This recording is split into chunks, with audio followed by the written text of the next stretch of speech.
And that's precisely what I'll get. Is he indecisive? Incompetent? That's the Camilla Tominey Show at 9:30 every Sunday on GB News, the People's Channel, Britain's election channel. I'm Martin Daubney. This is GB News, Britain's news channel.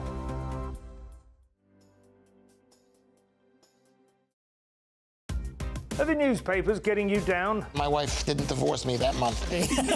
Struggling to separate the wheat from the chaff? I know that it's a bit of a circus at the best of times. Well, don't worry. Headliners has got you covered. We'll take the burden of reading the day's news, and if we get depressed, who cares? It's an occupational hazard, frankly. That's Headliners on GB News from 11 p.m. till midnight, and the following morning, 5 till 6 a.m. on GB News, the comedy channel. Nah, just kidding. Britain's news channel. I'm Christopher Hope. This is GB News, Britain's election channel.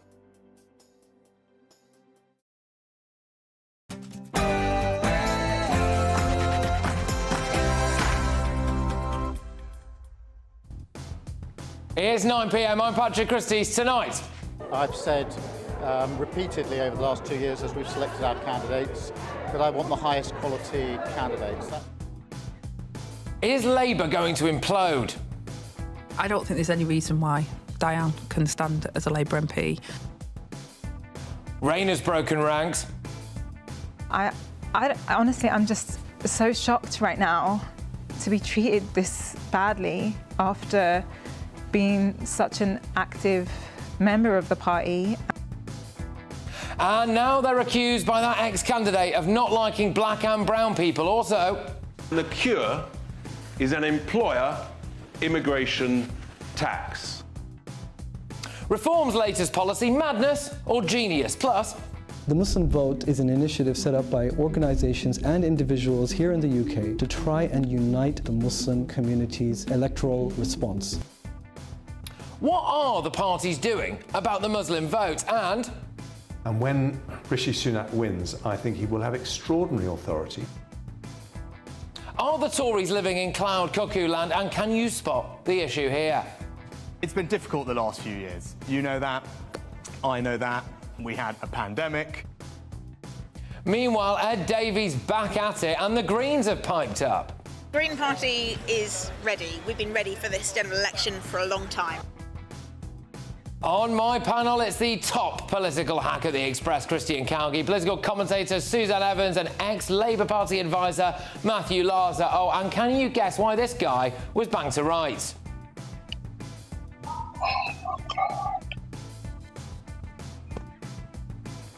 Thank you. Get ready, Britain. Here we go.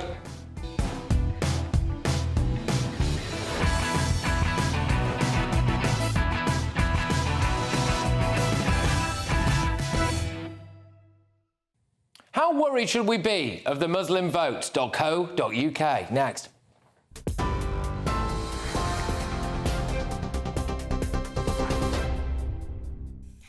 The news at just after 9 o'clock. The Prime Minister's warning that Labour's net zero policies will hurt Britain's economy. Touring a factory in Buckinghamshire today, Rishi Sunak acknowledged that recent years had been tough, but said Labour's plan to achieve net zero is too costly. I've been very clear that we need to get there in a different way to what had been proposed previously. And that means we need to be more serious, hard-headed and pragmatic about it, because there are a couple of things that I want to prioritise. I want to prioritise our country's energy security. That we've seen in the last couple of years what's happened, right, when we're held hostage by dictators like Putin. We can't have that happen. So that's why I'm supportive of energy coming out of the North Sea. We're going to need it for decades to come. We're better off getting it here at home. It's good for our economy, good for our jobs, good for our energy security. That's something that the Labour Party opposes. Rishi Sunak this afternoon. Well, Sir Keir Starmer is standing by Wales's First Minister today. Vaughan Gething, that is, as Labour's campaign arrived in the Principality. Sir Keir thanked Mr Gething for his leadership and said he was looking forward to a new partnership with the First Minister if Labour wins power. Sir Keir says he's proud of Labour's record in Wales and said Mr Gething, who's facing a vote of no confidence this week, is doing a very good job. Now, there's been a shooting in London and a 9-year-old girl remains in a critical condition in hospital after the event on a busy high street in East London last night. The child was dining with her family inside a restaurant in Hackney when shots were fired from men outside, believed to be riding a stolen motorbike. They injured the girl and 3 others. One of the other injured individuals has potentially life-changing injuries, police are telling us. And the family of an RAF pilot who died in a crash on Saturday say he lived life with an unwavering passion. Mark Long, who was 43, was killed when his Spitfire crashed into a field near RAF Coningsby.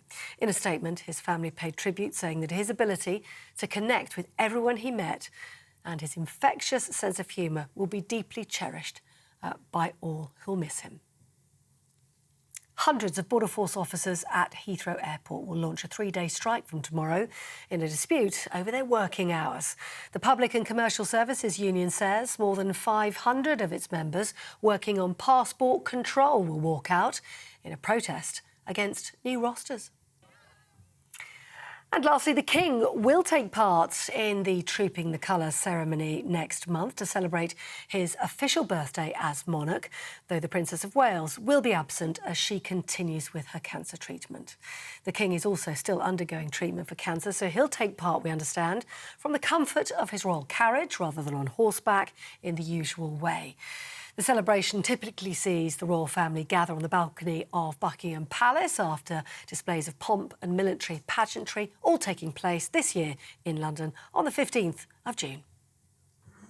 That's the news. For the latest stories, do sign up to GB News Alerts. Scan the QR code on your screen or go to gbnews.com/alerts.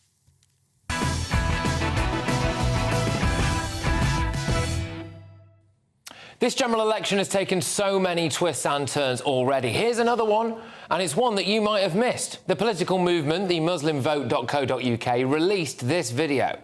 The Muslim Vote is an initiative set up by organisations and individuals here in the UK to try and unite the Muslim community's electoral response. In the past, we used to vote based on party, so most of us used to vote for Labour, or based on personalities. So we would vote for someone with a Muslim name or someone who we appreciated in our community. But we really need to move towards principle-based politics. Politics based on values, based on justice. In this election, the #1 issue is Gaza, but that doesn't mean it's the only issue. And the Muslim Vote here is trying to mobilize and inspire and educate the Muslim community here on how to engage in the political process to build not just a better Britain, but a fairer Britain too.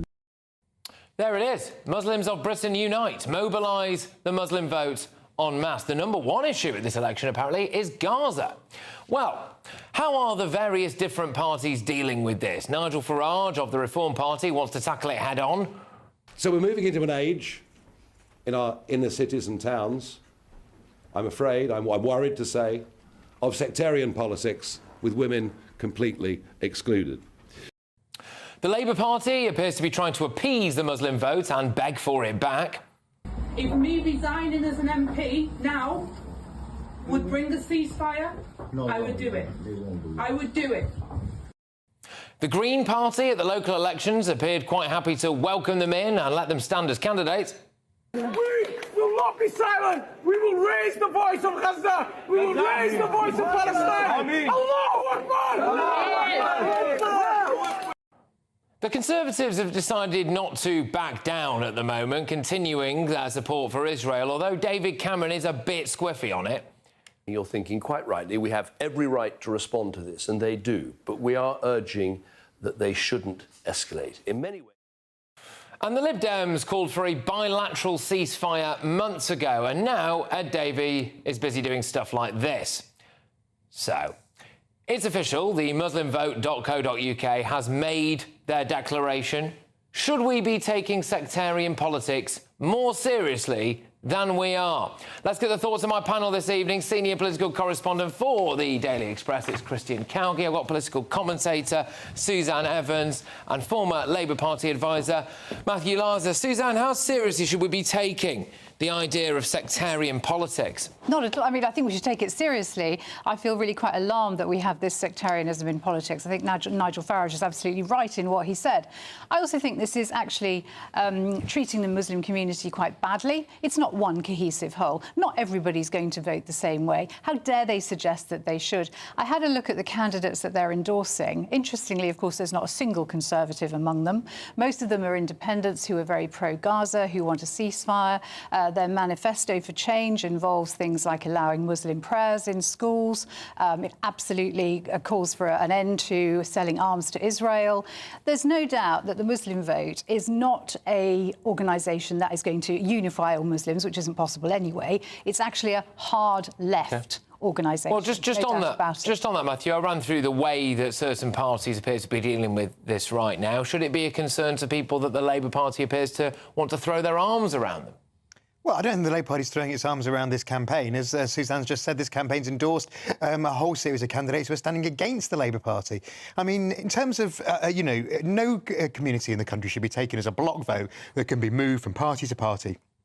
Votes are about individuals who come from different communities and have different interests. But, lots of organisations put out, voter checklists. I was just reading in the Green Room, here's one from Friends of the Earth about the environment. So that's reasonable. But the idea that Labour is giving into... Well, what about Angela Rayner sitting in, that back room there, surrounded by a load of Muslim blokes making a load of promises about Palestine? Well, what she said, we heard her say there, was that if she resigned as an MP and it would bring about a ceasefire, she would do it. But it won't, so she isn't. Palestinian state as well. Well, the government believes in a Palestinian state. Everybody believes in a two-state solution. We want there to be a viable Palestinian state alongside a strong and secure Israel. The Conservatives are trying to sweep this under the carpet a little bit at the moment, I think, aren't they, Christys, and not get involved and maybe leave Labour to what could be perceived as its own mess?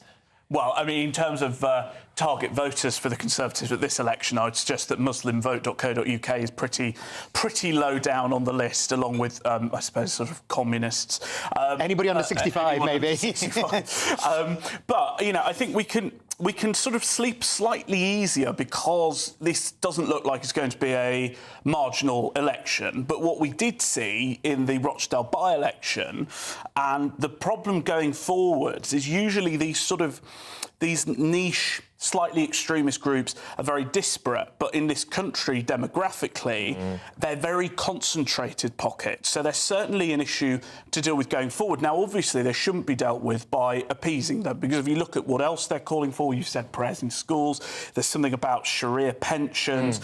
There's also, from my perspective, something very concerning about wants to reform what the media can and can't say, especially the newspapers, and reform those laws. And I'd also be very interested to know their issues on some social views, because I imagine they're not especially liberal. So the way to deal with it is a more general thing, because let's be honest, extremism is not confined to young Muslims, even though that is a concern. Young men are becoming more right-wing and all sorts. So the way to deal with it is to reduce poverty, education, integration, those sort of issues. I mean, the Green Party literally have thrown their arms round them. And that was one of the more astonishing things. And there will be all eyes on the Greens. We're having a discussion about them later on. They launched their campaign today. Bizarrely, they weren't that keen to talk about the environment. But there will be a lot of scrutiny over who some of the Green candidates may or may not be in light of the local elections. Nigel Farage has decided to try to tackle this head-on, Suzanne. He's copped it a bit for it, but is he right? Yeah, I think you have to tackle this head-on, really. And I think it's something that's got to be brought into the public consciousness. I remember being told years ago that religion was irrelevant in our society. There was this great secular movement in the kind of 80s and 90s and thought people who were religious were nuts and nobody took them seriously. And I said, no, you're wrong. Religion is still a very, very powerful force in this country. And here we are now seeing it front and centre stage and integrated with our politics. And it's very worrying. And not just Muslims, but any kind of fundamentalist religion. Because, as Nigel Farage hinted at there, most fundamentalist religions exclude gay people, exclude women, they exclude a lot of people who would find themselves in a very difficult position in society. I just don't think you can support that. The concern would be, under a Labour government, Matthew, I suppose, by many people, that there would be an appeasement of these people, and that might have a massive, drastic influence on British politics going forward. Some people would look at certain fringe elements of muslimvote.co.uk or certain things like we saw with some of those Green candidates, for example, and think, I actually really wouldn't want those people anywhere near the party. Whereas the Labour Party, I think, has decided to try to win those people back, and I think many people find that a bit odd. I think what Labour hasn't done is having a conversation with fundamentalists. I mean, you've seen a lot of people standing across the country against the Labour Party. It almost, the independent sort of pro-Gaza candidate almost cost Labour the crucial West Midlands mayoralty. So a lot of people are outside the Labour Party. But should Labour be talking to Muslim voters? Absolutely. Millions of Muslim voters across the country have legitimate concerns about a whole range of issues, of which Gaza is one. So conversations with the Muslim community, making our position on Gaza clear, which is perfectly sensible to call for an immediate ceasefire in light of what's happened over the last week, but no giving in to kind of block vote mentalities. Okay. Let's have individual dialogue with Muslim voters. Yeah, and I think a lot of people will understand that. I suppose the downside to it is there is currently a group called the muslimvote.co.uk, and they are choosing to treat the Muslim vote as a block vote and wanting to mobilise it en masse. Against Labour and the Tories and the Lib Dems. Yeah, but I do worry, Christian, about where this ends. Are we witnessing the start of something irreversible in British politics here? I don't think it's irreversible, and I think that, you know, inevitably the war in Gaza will end and tensions will reduce. But I was just going to touch on a very important point here, and it's a really good example of why I'm so opposed to Keir Starmer's strategy of refusing to nail down his views on any topic. Because he's saying one thing to Jewish groups, one thing to Muslim groups. I don't know which side of the fence he'll come down on if and when he wins the election. And that is so concerning to me in democracy, is we should know what we're going to get. He's even distancing himself from the Diane Abbott thing. I mean, Jeremy Hunt made a comment, you know, it's relatively rare that I take anything Jeremy Hunt says seriously, but he did make a comment which I thought was quite pithy, which was, if he can't deal with Diane Abbott, how's he going to deal with Putin? Yeah. And there is some sense there. You were furiously shaking your head, Matthew, as Christian was saying. Yeah, because it's absolutely not true to say that Keir's saying one thing to one group. He's not the Lib Dems and he's not the Greens, who literally say one thing to one group of voters and another thing to another group of voters. He's not really saying anything to anybody. That's not true at all. I mean, he's been attacked. Oh, that's a big. That's a big. That's what he doesn't. So what he's been very clear on is the stance on Gaza has been very clear. It has obviously evolved as the situation has evolved. It hasn't evolved to placate any voting group. It's evolved because of what he's done is right. And of course, it cost Labour the Rochdale by-election. Hang on a minute. And he's prepared to lose a by-election to do what's right. I do wonder, Suzanne, if there's something to be said for the idea that the Labour Party actually took the quotes-unquote Muslim vote for granted, if anything, encouraged it for decades, and now it's turned against them. They're in a squishy position. Yeah, I think there's a lot in that. I think that's very true. And also, we had scenes in Parliament just a couple of months ago over the Gaza ceasefire about the motion that the SNP put forward, that Labour was kind of forced into a corner over that, really. So I don't think it's true to say they're not trying to appease the Muslim vote. I personally think they still are. OK, and Christian, you were alluding to this a little bit earlier on. So let's just say that the Tories have written this off. OK, fine. It could be argued they've also decided to write off quite a few of the young people. It could also be argued, if the latest polls are anything to go by, that they've actually managed to write off everybody under the age of 50. And then they also seem to be going after Keir Starmer for his age. He's 61, by the way, which is an odd tactic if your only demographic left is older people. We can't have a pensioners Prime Minister, but pensioners are the only people who vote for us. Who have the Tories got left? America, then. Well, they've got the presumably the great readers of the Daily Express and some of the other reputable papers. Yes. And, you know, I think so much of the Tory vote this year is going to be an anti-Starmer, anti-Labour vote, as so much of this Labour vote is not an enthusiastic endorsement of Keir Starmer. It's a rejection of the Conservatives, which I think makes this election particularly depressing. I actually think as this election goes on, and particularly like we're seeing Labour starting to sort of implode now, I think a lot of disaffected voters might think, look, I'm really, really angry with the Tories. I don't want to vote for them, but I can't vote for that. I think it might be closer than we all think. You think it might be closer than we all think? I think there is a serious concern going into this election with that backdrop of Gaza, with the issue that's going on over there, and with the increased and, well, hopefully, as far as they're concerned anyway, the more united aspects of certain cultural elements in this country, focusing here on the muslimvote.co.uk, that is actually going to have a big impact because they're very difficult to poll, Matthew, you can't really poll. It's hard to poll. It's hard to poll. Where they are going to actually land. I think we should put this in context. Let's remember it wasn't that long ago that the Catholic priests used to tell their congregations how to vote after Mass on a Sunday. Very recently, that was a massive thing in Irish politics for a long time. Lots of campaign groups do that. We need to listen to individual voters and never be led by groups self-appointed who say they speak for any particular party. OK, it remains to be seen whether or not particular parties decide to cave on that. Still to come, the Conservatives have orchestrated the highest tax burden for 70 years, but Jeremy Hunt says he's the best person to look after your paycheck. Really? There are questions to answer when Tory candidate Marco Longhi joins me live. Plus, the Labour Party couldn't implode again, could it? I don't think there's any reason why Diane can stand as a Labour MP. A full report on Starmer's supposed cull of the left-wing candidates is coming up very soon. But next, a 9-year-old girl has been left fighting for her life after a shooting in Hackney, which also injured 3 adults. Well, today, Labour came out and re-emphasised a promise of 13,000 more police officers. Will they bring back law and order to our streets? Former Tory minister Lord Robathan goes head-to-head with Labour councillor Brendan Chilton, and it's next.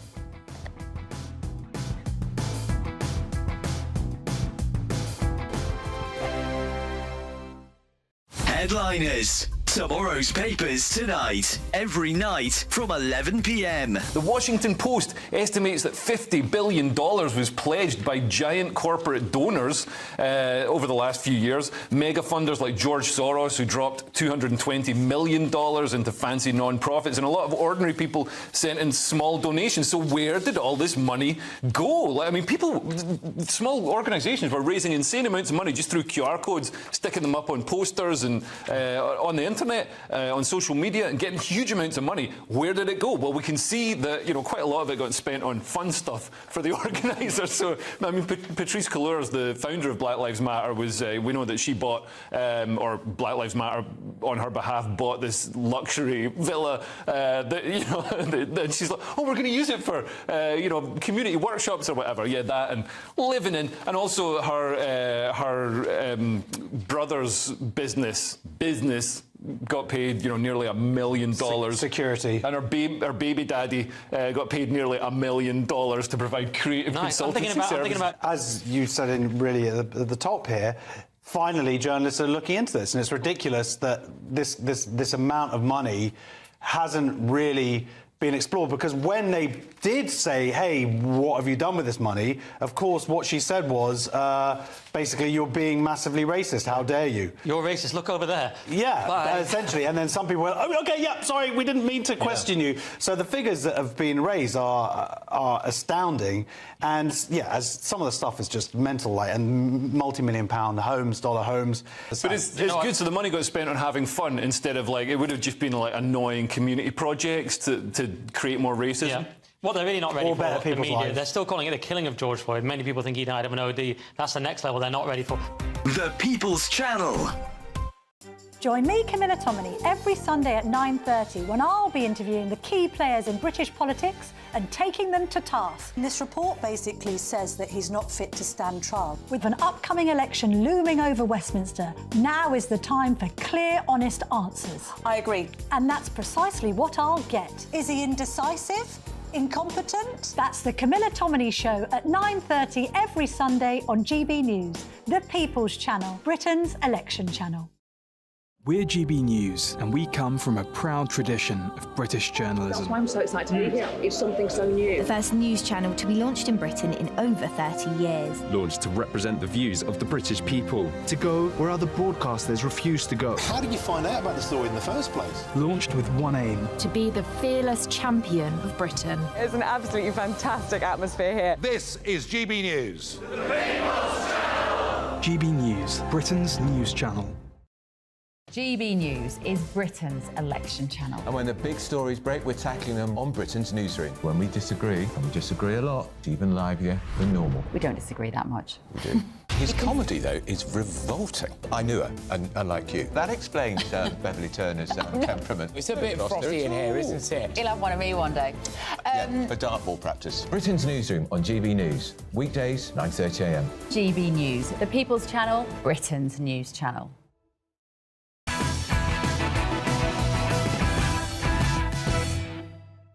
Welcome back to Patrick Christys tonight. Look, coming up, do the Tories really have a leg to stand on when it comes to warnings about tax hikes? I'm going to be talking to a Tory candidate about that. But first, will Labour bring back law and order to our streets? It's time to have that chat.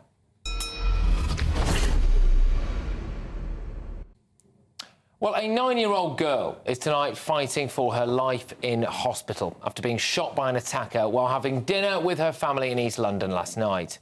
It comes just days after 3 police officers were injured, with one suffering a serious facial injury, and 40 people were arrested during a pro-Palestine protest in Westminster. And on Sunday evening, Oliver White sadly took his own life a day after he was placed in a chokehold during a violent robbery at a watch dealership in southwest London. These 3 crimes are part of a wider trend of lawlessness sweeping across Britain, with Labour today claiming that street crime has risen dramatically since Rishi Sunak became Prime Minister. But Labour's Shadow Home Secretary, Yvette Cooper, today outlined her party's plan to reverse that trend and crack down on crime. There's a new street crime wave happening, big increase in mobile phone thefts, but also real growing problems on antisocial behaviour. The Conservatives are just ignoring it, and they've cut the neighbourhood police we need. So Labour will set out 13,000 more neighbourhood police and PCSOs in communities across the country with stronger powers on antisocial behaviour, and also work with the mobile phone companies to tackle these thefts that are causing real problems to keep our streets safe. OK, so we've heard from the Labour Party there. I am asking, will Labour bring back law and order to our streets? Do you trust them to do so? Let me know your thoughts. Go to gbnews.com/your-say. Tweet me at GBNews. While you're there, go and vote in our poll. I am joined again by my wonderful panel this evening. Matthew, I'll start with you. The numbers don't add up. Only 3,000 of their proposed new officers will be full-time officers with the power of arrest. 3,000 of them are officers this government has already recruited. And apparently you can contrast that with the Tories, who have recruited a record 20,000 since 2019. So Labour are fudging the numbers, are they? No, because Labour's absolutely clear. This is 7,000 new police officers and police community support officers. The rest are already being hired. Let's be absolutely clear. There are fewer police officers per head of population now than there were when Labour was in power, because Theresa May and the Tories, David Cameron as Prime Minister, when everybody sat there in the Cabinet, slashed police numbers in the austerity age. And yes, they have started to recruit more in the last couple of years. But Labour are saying 13,000, and it's not, is it? It's 7,000 new ones and 6,000 ones who are in training at the moment. So it's 13,000 new people will go onto the streets, and it's funded by cutting police waste. There isn't a national agency to buy equipment for the police. So you've got all these different forces around the country, all tendering for different things. Let's actually have some common sense and spend taxpayers' money better. All right. I mean, Suzanne, this is the same Labour Party. Some members of it decided that they wanted to keep violent murderers and sexual offenders in Britain by stopping deportation flights. Yeah, absolutely. And the same Labour Party that's quite happy to see 2 million people come to our shores every year and to immigrate to Britain. So that's 2 more million people that need policing. So sooner or later, the 13,000 isn't going to be anywhere near enough. And also, I hate this. It's political bingo. Every general election, it's tick the card that says law and order, tick the card that says police, tick the card that says NHS, tick the box that says more nurses. You know, it's meaningless. These are sound bites that are never put into practice, and they drive me to distraction. That's not true. There were more police officers under Labour. People need to see the police officers on the streets. This is costed. Nobody cares how long it's going to take to train up these officers, probably the final. That's why some of them big community support officers need to train quicker. And it's just... Who won't have power of arrest? And you they will have the same powers they've always had. Which is the same powers as you and me. This is it. It's citizens arrest, isn't it? I like the way... Look, he is quick, though, but... Are you standing? Right, who knows by the end of the show with the current selection issue? Can I just say, this is it, right? 13,000. Well, it's not quite 13,000. Powers of arrest, the same powers as you and me. Right, Christian, from a general, straightforward point of view, politically, right now, there is a very good... I mean, there is the case that all of the issues that we've got with law and order right now have happened under a Conservative government. How much worse could Labour really be? Who do the public trust with law and order? Well, my great concern here is I don't really think the main problem with law and order is police numbers anymore. You know, the Tories have recruited 20,000. They're now at parity, I think, with basically what they inherited in 2010. The main problem is prison spaces. That is why we can arrest people, and the police arrest people all the time, whether they're at protests, you know, whether they're just stop oil people, whether they've stolen a watch. The problem is there are no prison spaces. We're having to let people out early. We can't put people in. There was meant to be, in this country, a law which says if you're arrested 2 times and you're carrying a knife, that second time you're straight in jail. It doesn't happen because the prisons are 99% full. And my concern is neither of the parties are promising to build new prisons, and that is the only way we can tackle this. I wonder if someone asked Yvette Cooper about stop and search, what her view on that would be, Matthew. Any ideas? So, I mean, I think Labour's in favour of using stop and search selectively where necessary. But, I mean, what I think is great is that this is a real focus on the antisocial behaviour agenda, which is what happened under the last Labour government. We've seen an absolute neglect of the basic fundamental issue of community policing, of seeing a police officer or a PCSO on your street. And they might not have the power of arrest, but they do make a difference in communities up and down the country. And who says that? The communities who got really angry when the Tories have cut thousands of them across Britain. I wonder if that cuts through. I mean, we do have, I think, now an epidemic of people who quite clearly don't fear getting caught or don't feel the consequences of it. Would a PCSO cut it? I get that it's better than nothing. And I can remember a few years ago, and this is no joke now, seriously, people putting cardboard cutouts of police officers in shops. Oh, no, they do it. Try to do a search. Home bargains, doesn't it? I do wonder, though, Suzanne, you know, when it comes to stop and search, the link, allegedly, between that and racism, when you look at a Labour Party, the leader and deputy leader of which were very quick to take the knee over BLM, are they going to be that strong on stop and search? No, I don't think they're going to be strong at all. And you have to look at Labour Mayor in London, Sadiq Khan, who's been very anti-stop and search and has refused to kind of roll it out to make sure that we can try and do anything about this horrific epidemic of knife crime in London. They're too liberal. They don't take a strong stance on law and order. People like people to make excuses. You know, early release from prisons, again, as you said, Kristen, because there aren't the prison places there. And we do need to build more prisons, I'm afraid. And, you know, maybe as well as having ships to house asylum seekers, maybe we should have prison ships as well, floating. Look, it is interesting because this is such a fantastic period to be in the game that we're in, because right now we start to get policies, we start to get things said, and you start to realise exactly at this moment why people did not want to put policies forward before, because there are issues with it. Yes, OK, there will be an increase in police officers under Labour, but when you scratch the surface on the numbers, is it exactly the amount that they said they're going to be? Some of them are PCSOs. You get where I'm coming from with all of this. But look, who do you agree with? Do you think that Labour will bring back law and order to our streets? Colette on X says, absolutely not. Yvette Cooper will be up there with Theresa May as the worst kind of Home Secretary. Stevie on X says, whatever Labour does, it will be an improvement on the Tories. And I think, to be honest with you, that is exactly what Labour are hoping for. Your verdict is now in. 7% of you think that Labour will bring back law and order. 93% of you say they will not, but there we are. Coming up, Reform's Richard Tice slaps down Nigel Farage over talk of a pact with the Tories. But do you back their plan to tax companies that fail to recruit British workers? Anne Widdecombe defends that flagship immigration policy shortly. But next, Jeremy Hunt delivered this message to the British people. If you think Labour will win the election, then start saving. But what about the Tories' own skyrocketing spending plans? Conservative candidate Marco Longhi is here in a few short moments. Don't move.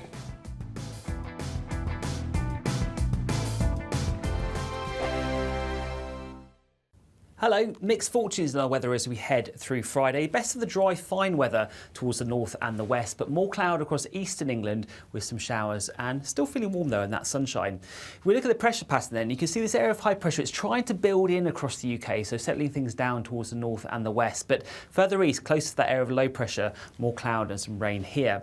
So through Thursday and evening and overnight, we do hang on to more cloud down the eastern parts of England, like I said, with some further showery outbreaks of rain spreading their way southwards and some quite brisk winds here once again. Further towards the north and the west though, drier, clearer, and not turning too cold overnight, so we hang on to still that breeze. So temperatures not dropping below 10 to 12 degrees in towns and cities. As we start Friday morning then, we get off to a pretty fine start across parts of Wales and southwest England. Some cloud around to start the morning, but also some sunshine. But then we run into that thicker cloud across central and eastern parts of England with some showery outbreaks of rain affecting Lincolnshire, East Anglia, southeast England through the morning. So quite a wet start to the day here. But a fine picture across Northern Ireland, much of Northern England and Scotland. Lots of sunshine to start the day. Just a few showers across the very far north and the west of Scotland. And it's more of the same really as we head through the rest of Friday. Always the thickest of the clouds across central and eastern parts of England, with further shower outbreaks of rain spreading their way southwards, particularly across East Anglia and the southeast of England. So by the afternoon, some pretty heavy showers possible across the southeast, with some thunder possible here too. But elsewhere though, the further north and the west you go, generally more in the way of sunshine, slightly lighter winds as well. So in that sunshine, feeling pleasantly warm. We're looking at highs of 17 to 20 degrees there, which is slightly above where we should be for this time of the year. And it's more of the same as we head into Saturday. High pressure still dominating across most of the country. Still a few showers across the southeast, but elsewhere largely dry. Some cloud around at times, but that cloud will break to give some spells of sunshine. So staying largely settled as we head into Sunday, into the start of next week, with some sunshine. Temperatures rising, 23 degrees there possible in the south. Are the newspapers getting you down? My wife didn't divorce me that month. Struggling to separate the wheat from the chaff? I know that it's a bit of a circus at the best of times. Well, don't worry. Headliners has got you covered. We'll take the burden of reading the day's news, and if we get depressed, who cares? It's an occupational hazard, frankly. That's Headliners on GB News from 11 p.m. till midnight, and the following morning, 5 till 6 a.m. on GB News, the comedy channel. Nah, just kidding. Britain's news channel. In the GB newsroom, we bring you the news as it happens. With our team of dedicated journalists across the UK, GB News brings you accurate reporting of the day's topical agenda. When the news breaks, wherever and whenever it's happening, we'll be there. This is GB News, the People's Channel, Britain's news channel. If you want your news to be straight talking... This is a nightmare for the Conservatives again. Down to earth. It's not just Nottingham where this is happening, is it? And most importantly, honest. Hard-working, middle-class taxpayers, they'll get their book thrown at them. Then catch me, Martin Daubney, Monday to Friday, 3 till 6 p.m. on GB News, Britain's news channel. Join me, Neil Oliver, every Sunday night at 6 p.m. on GB News. And if an hour is not nearly enough for you, go to gbnews.com for special extended episodes online every Friday at 9 p.m, where we can truly get into the nitty-gritty of what's going on. GB News, Britain's news channel.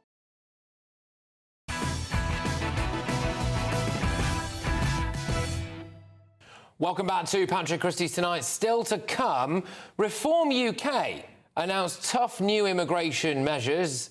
Is it madness or is it absolute genius? Anne Widdecombe will react to that. But first, I welcome the Conservative candidate, Marco Longhi. Now, Jeremy Hunt has a stark warning for Brits today, saying, if you think Labour will win the election, start saving. The Chancellor claimed that Labour could be plotting a VAT raid, which he says would raise taxes for working families by over £2,000 a year. And the party are hammering home their point with this campaign poster. It was a mobile billboard that was doing the rounds. So if you think Labour will win, then start saving. Marco joins me now. Thank you very, very much. OK, then. So, I mean, do you think that Labour really are going to slap us all with VAT and extra taxes? Yes, I do, because the Treasury itself has come forward with an analysis that shows that they have a gaping hole of about £38 billion for all of the programmes that they have announced. They will say that it's fully costed by windfall taxes and other events, fiscal events of some sort or another, but they cannot possibly bridge that sort of gap. So everybody is thinking there is only one way they can possibly do that, and that is by raising something like VAT, given the fact that they've said that they won't be increasing people's income tax or national insurance. It's got to come from somewhere. It has, well, some would argue, yes, it does have to come from somewhere, but I am just going to play you this little clip from the Labour Party earlier today. The Conservative Party are desperate to try to say that they've, scored a point in this election campaign. But Rachel Reeves has been consistently clear that we have no plans to raise taxes on working people. We've said it a million times. I said it yesterday in my press conference. Rachel said it the day before in her speech. I'm not sure what the Conservatives are trying to get at here. We have no plans to raise taxes on working people. Do you know why? Because the burden of tax on working people is the highest it has been in the last 70 years because of the Conservative Party. Well, I mean, there he is. That's Darren Jones there, who's shadow Treasury, and he's saying that there's no VAT rise. I mean, is the Tory party just fear-mongering a bit here, do you think? No, you should be listening a little bit more carefully there, Patrick. He says he has no plans. He's not saying he's ruling it out. Now, they have ruled out income tax and national insurance increases. They haven't said we are ruling out VAT increases. Those are two very different things. Saying you don't have a plan to raise something is not the same as saying we will not. OK, look, the Labour Party sent me a press release last night which had £71 billion worth of uncosted spending by Jeremy Hunt pledged so far at this general election campaign. So does the Tories really have a leg to stand on, do you think? Well, you need to decide whether he is credible in anything he says at all, because, yes, OK, so we came through an event, a global event, COVID, in which we had to pay people, whether they be employed or self-employed, to stay at home. We then had business grants to keep businesses afloat, which otherwise would have gone into either liquidation or bankruptcy.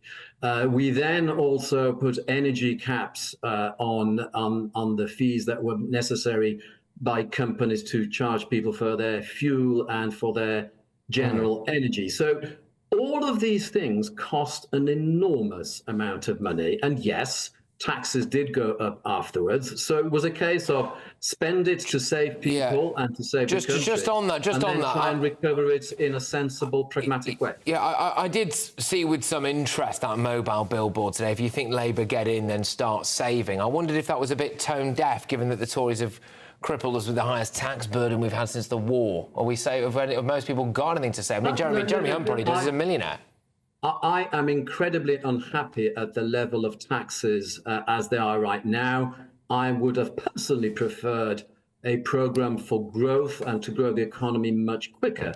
But you can't pretend to spend £425 billion and just assume that that's not going to have an effect. You need to start recovering that, and that was through taxes. So the Conservative government had no choice. Well, no, it could have let people actually just suffer the consequences of having absolutely no money to pay for their bills. It could have chosen not to have invested heavily in the health programs, and in the vaccine. I think we do get the points that you're trying to make there. I just want to whiz it on to a chap called Mark Logan, MP, who many people might have had to Google until about 2.5 hours ago.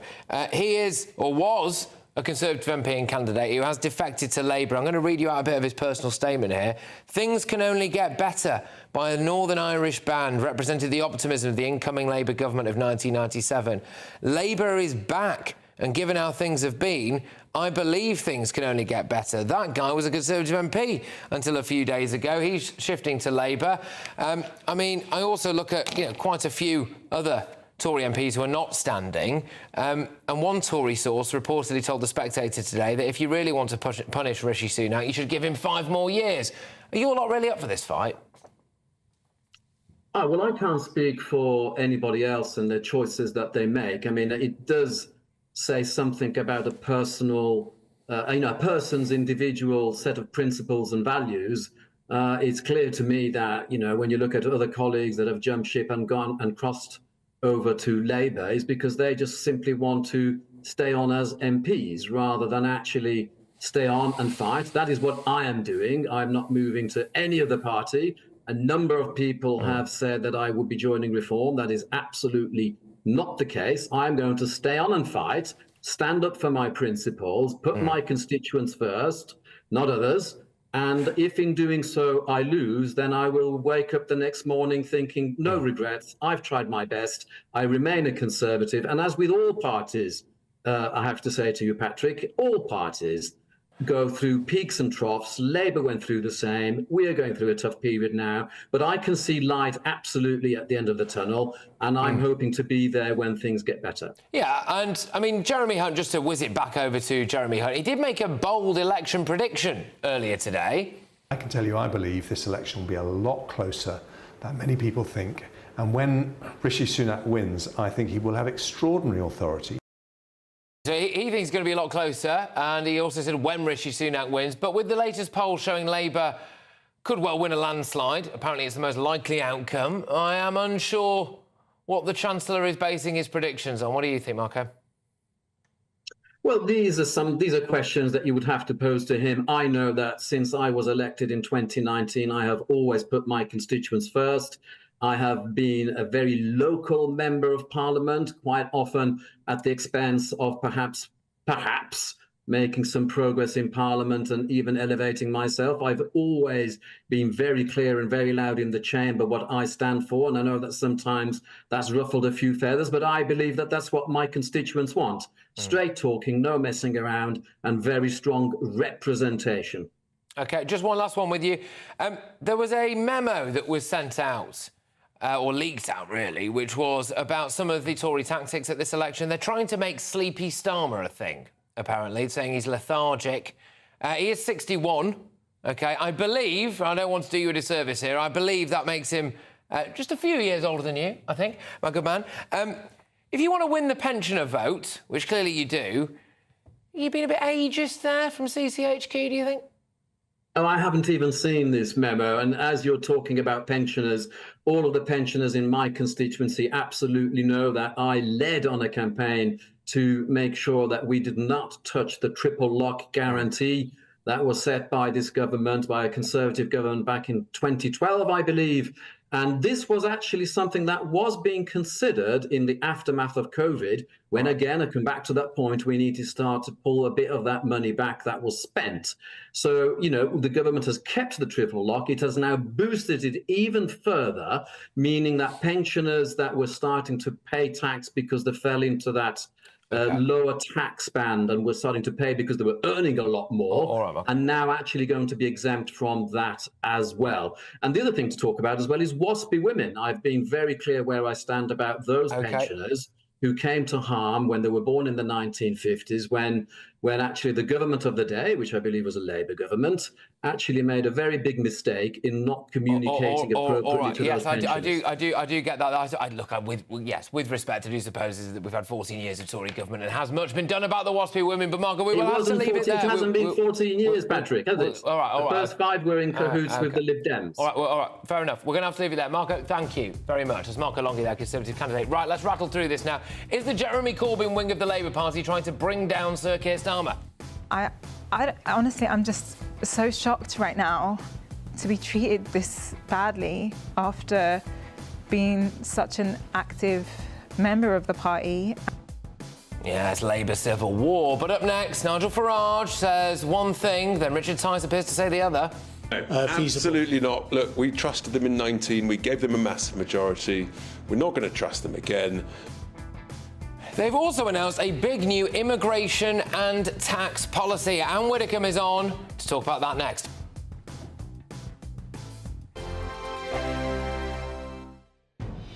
Good afternoon, Britain.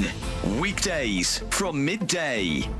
Well, Welsh farmer Gareth Wyn-Jones is a first-language Welsh speaker and joins us now. Gareth, I mean, a lot of people will be thinking, hang on, this guy is a Welsh teacher. He speaks English. He knew what was on the parking ticket. He's just trying to make a point. He's being a prat, isn't he? No, hey, come on, mate. I'm a first language Welsh. It's important that we watch after our language and, you know, that everything's bilingual. For us in Wales, you wouldn't go to France and expect your ticket to be in English, would you? You know, English is the most spoken language, but let's watch after these small languages. It's part of our cultural. So, you know, I take my hat off to the guy. Fair play to him to go out and to fight this. But what it's done is put it onto the mainstream media, and you're talking about it, even that you're calling him a that. You know, at least we're having a discussion about it, and it's putting the Welsh language in the forefront. And, so, you know, Gareth, speaking Welsh is important.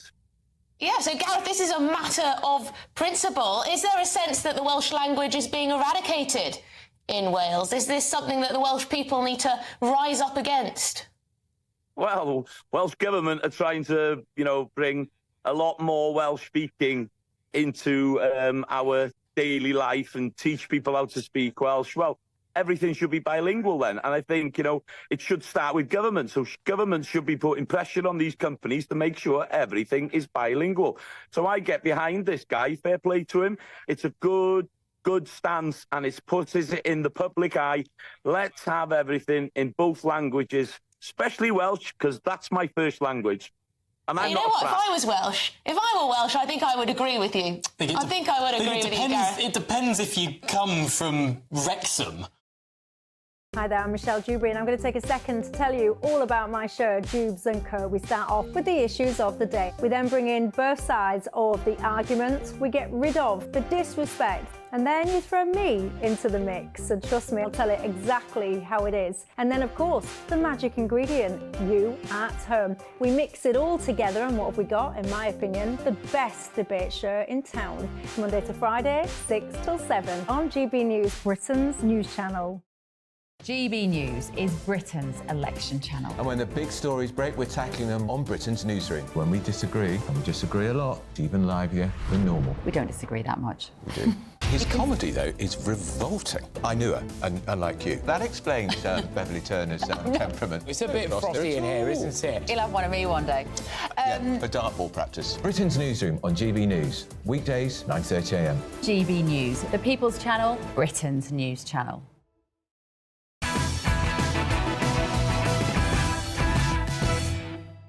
Welcome back to Patrick Christys tonight. Still to come, could the Labour Party implode all over again? I'll give you the latest at 10. But first, we welcome former Tory minister and now Reform UK member Anne Widdecombe. And in a bold immigration policy from Reform, they've announced plans to tax British businesses who employ non-British passport holders. The British economy, our great economy, it has a deadly, deadly addiction. That's the harsh truth. It's the drug of cheap overseas labour. And the cure is an employer immigration tax.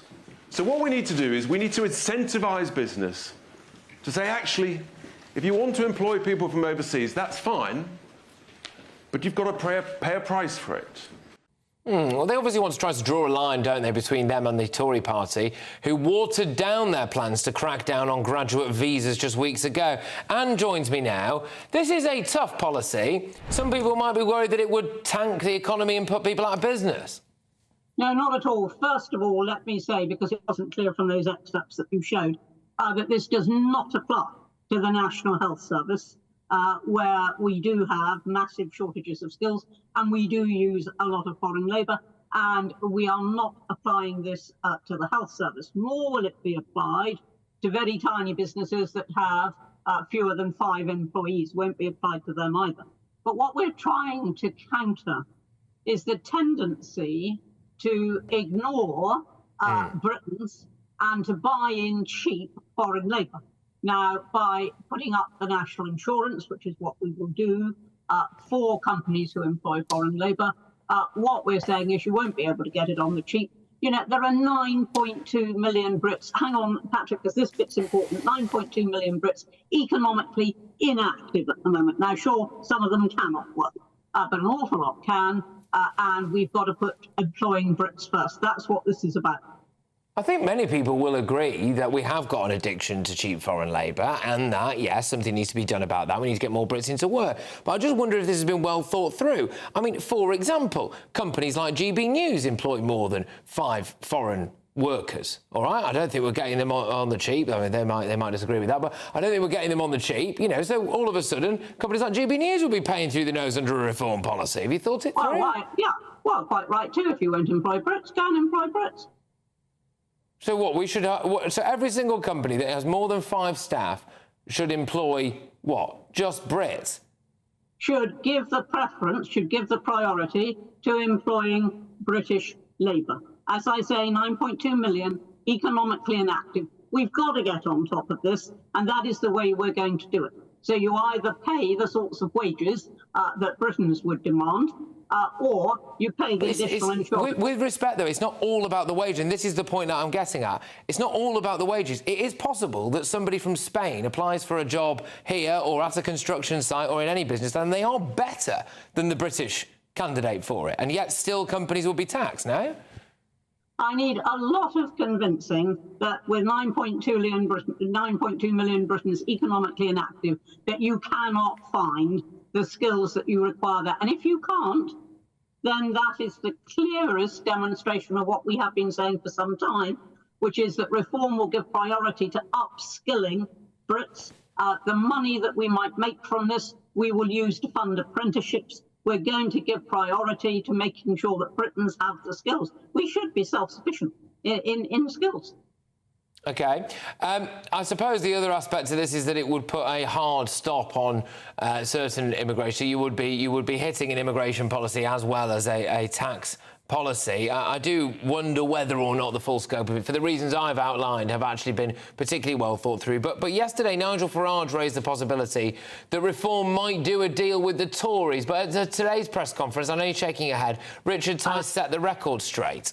Absolutely not. Look, we trusted them in 19. We gave them a massive majority. We're not going to trust them again. But it might be your only way, really, to secure a candidate. No, absolute nonsense. We're going to win.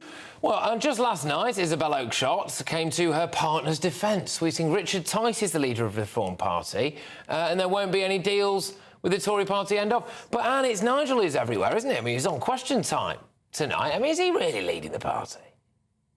Nigel is the honorary president, and he is playing a massive part in this campaign. Now, look, you know Nigel. Nigel banters. Nigel is sarcastic. And you shouldn't take every word literally. Now, I think he's also got to learn from that, because in the course of an election campaign, people will take everything you say totally literally. But he did not mean that, because I know, because I've had the conversations, I know he is fully behind no deals with the Tories. I cannot say that strongly enough. The policy is, and Nigel signed up to it, no deals with the Tories. Well, you've heard it there again. Look, Anne, thank you very much. Great to have you on the show, as always. That's Anne Widdecombe there. Look, coming up, what do the Green Party candidates really stand for? Surely they're not all like this guy. Raise the voice of Palestine! Allahu Akbar! Well, they had their campaign launched today, and we are going to do a little bit of a deep dive into it. But next, Labour deputy Angela Rayner goes rogue and backs Diane Abbott. Could the Labour Party actually be about to implode? And there's more to it than meets the eye. Jeremy Corbyn's piped up, but some other left-wingers, who used to be at least, in that party. Are we seriously witnessing a Labour Party that could be right on the cusp of some implosion? Surely they can't blow it from here, can they? The polls, some of them anyway, have them as high as 27 points ahead. Is this a masterstroke from Rishi Sunak, having a slightly longer election campaign, hoping that his opposition might eat themselves alive? Stay tuned. That warm feeling inside from Boxed Boilers, sponsors of weather on GB News. Hello, mixed fortunes in our weather as we head through Friday. Best of the dry, fine weather towards the north and the west, but more cloud across eastern England with some showers, and still feeling warm though in that sunshine. If we look at the pressure pattern then, you can see this area of high pressure. It's trying to build in across the UK, so settling things down towards the north and the west. But further east, close to that area of low pressure, more cloud and some rain here. So through Thursday and evening and overnight, we do hang on to more cloud down the eastern parts of England, like I said, with some further showery outbreaks of rain spreading their way southwards and some quite brisk winds here once again. Further towards the north and the west though, drier, clearer, and not turning too cold overnight as we hang on to still that breeze. So temperatures not dropping below 10 to 12 degrees in towns and cities. As we start Friday morning then, we get off to a pretty fine start across parts of Wales and southwest England. Some cloud around to start the morning, but also some sunshine. But then we run into that thicker cloud across central and eastern parts of England with some showery outbreaks of rain affecting Lincolnshire, East Anglia, southeast England through the morning. So quite a wet start to the day here. But a fine picture across Northern Ireland, much of Northern England and Scotland. Lots of sunshine to start the day, just a few showers across the very far north and the west of Scotland.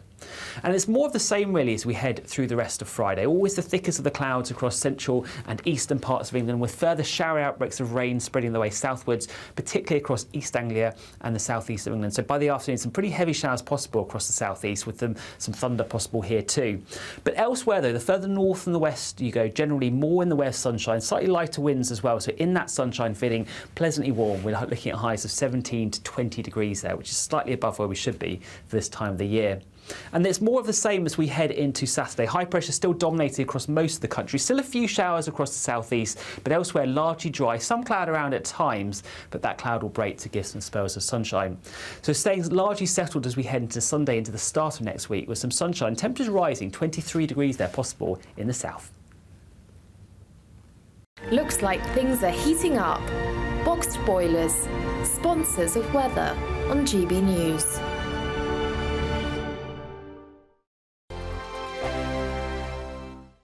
You really could be our next big winner with an incredible £20,000 in tax-free cash to play with this summer. What would you spend that on? Well, whilst you're thinking about it, listen to some of our previous winners getting that winning phone call from us. You're the winner of the Great British Giveaway. I'm slipping neck. Oh dear. Oh my God, are you joking? Do you know what? I've never won anything like this in my life. Oh my God, this is amazing. Thank you. Hurry, as lines close on Friday. For another chance to win £20,000 in tax-free cash, text PRIZE to 63232. Text costs £2 plus one standard network rate message. Or post your name and number to GB05 PO Box 8690 Derby DE1 9TT. UK only. Entrance must be 18 or over. Lines close at 5 p.m. on Friday. Full terms and privacy notice at gbnews.com/win. Please check the closing time if listening or watching on demand. Good luck. Join me, Camilla Tominey, every Sunday at 9:30 when I'll be interviewing the key players in British politics and taking them to task. This report basically says that he's not fit to stand trial. With an upcoming election looming over Westminster, now is the time for clear, honest answers. I agree. And that's precisely what I'll get. Is he indecisive? Incompetent? That's the Camilla Tominey Show at 9:30 every Sunday on GB News, the People's Channel, Britain's election channel. Are the newspapers getting you down? My wife didn't divorce me that month. Struggling to separate the wheat from the chaff? I know that it's a bit of a circus at the best of times. Well, don't worry, Headliners has got you covered. We'll take the burden of reading the day's news, and if we get depressed, who cares? It's an occupational hazard, frankly. That's Headliners on GB News from 11 p.m. till midnight, and the following morning, 5 till 6 a.m. on GB News, the comedy channel. Nah, just kidding. Britain's news channel.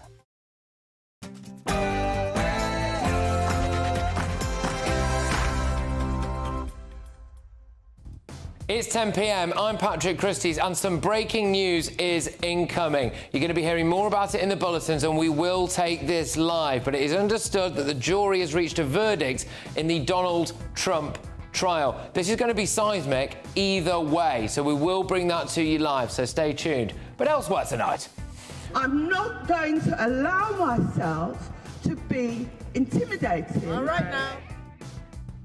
is Labour imploding? I've said repeatedly over the last 2 years as we've selected our candidates that I want the highest quality candidates. The left are nearly in tears. I honestly, I'm just so shocked right now to be treated this badly after being such an active member of the party.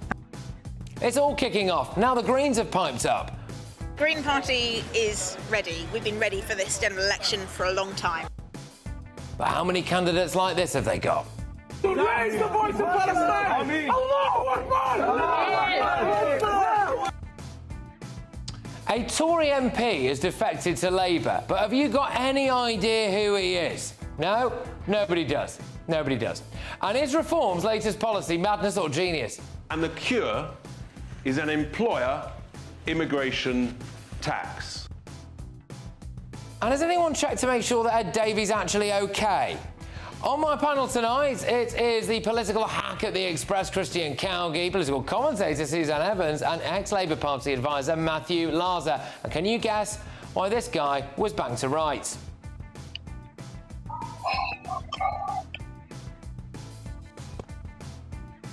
Thank you. Get ready, Britain, here we go.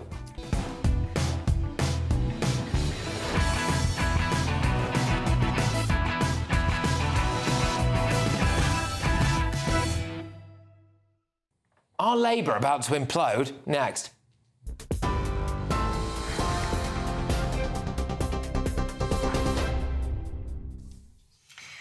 Time just after 10 o'clock, and from the GB newsroom tonight, we start with some breaking news coming to us from the courtroom in Manhattan, in New York, in the United States. As Patrick mentioned, the jury that will decide former US President Donald Trump's fate in his criminal hush money trial. This, a trial that has been worked on by lawyers and particularly the Manhattan District Attorney Alvin Bragg over years, has now reached a verdict. The jury has reached a verdict. We don't know what that verdict is. You can imagine, as we show you these scenes live from outside in the New York City area, outside the courthouse, you can see the press gathering, you can see police and attendants there bracing themselves for the world's attention on this years-long case that's been brewing about the hush money that Trump is alleged to have accepted. We're expecting that announcement on those allegations he faced in court of falsifying his business documents to cover up a hush money payment. And that really is the strand of this case that has become front and centre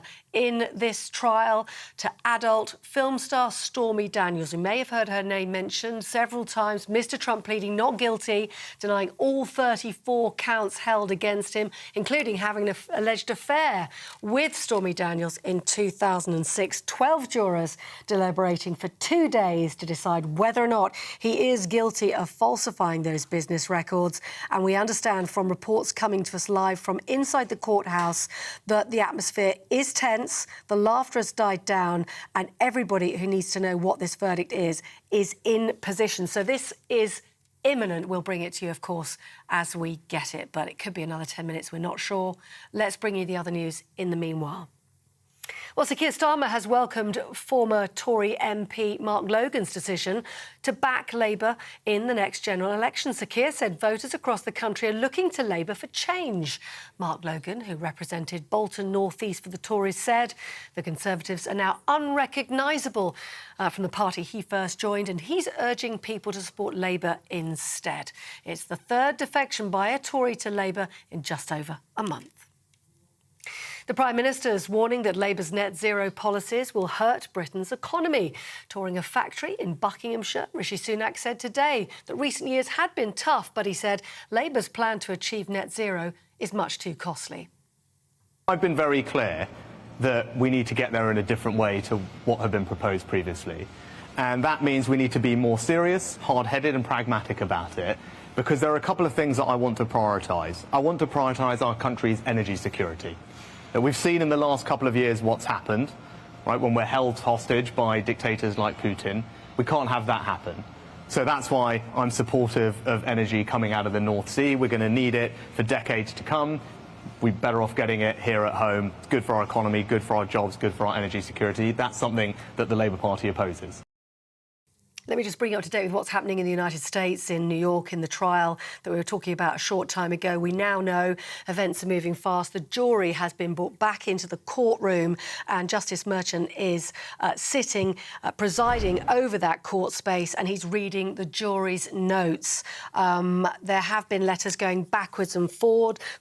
They do have a verdict, and he's been asked, are you ready to bring out the jury? Yes, they say, and we understand those members of the jury, 12 of them, have been brought back in, as I said before, deliberating for 2 days to decide whether the former president of the United States, Donald Trump, is guilty of falsifying his business records, the former president denying all 34 counts against him. We'll keep you up to date with what's happening in the Donald Trump trial right here, GB News.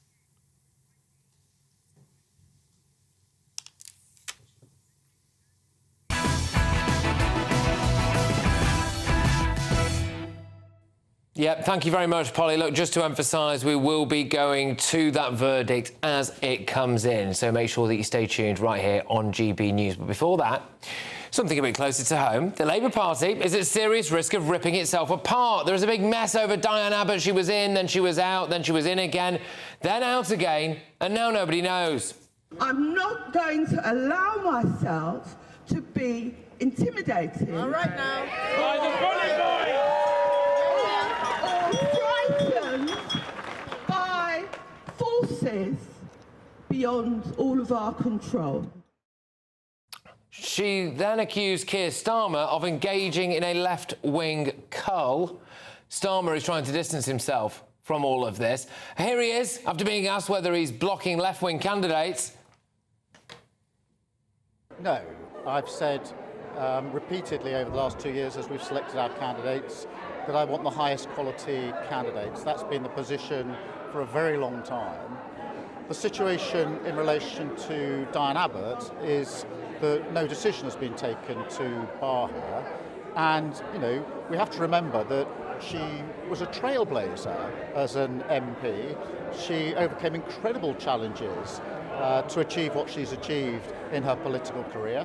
She literally sort of carved out the... OK, look, we are interrupting that particular topic there to bring you the very latest breaking. Former President Donald Trump has been found guilty of falsifying business records. The jury has found former US President Donald Trump guilty of falsifying business records to conceal a hush money payment made to former porn star Stormy Daniels. He does now become the first former president to be convicted of a crime.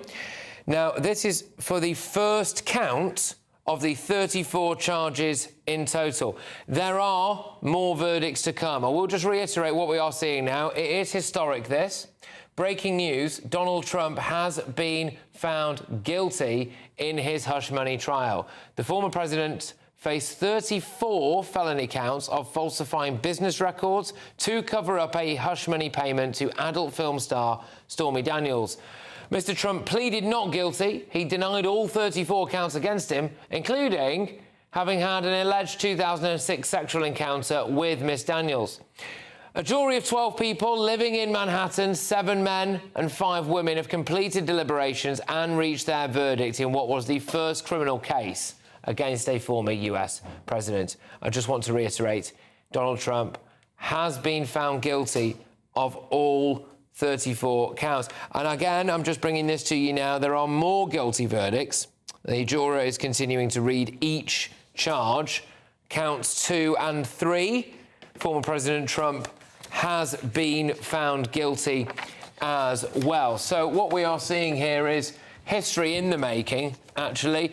Former President Trump being found guilty of the first 3 charges against him. I am joined by my panel here, is political reporter at The Express, Christys Calgie, political commentator Suzanne Evans, and former Labour Party advisor Matthew Larser. I'll just reiterate some of the details as these are coming in thick and fast.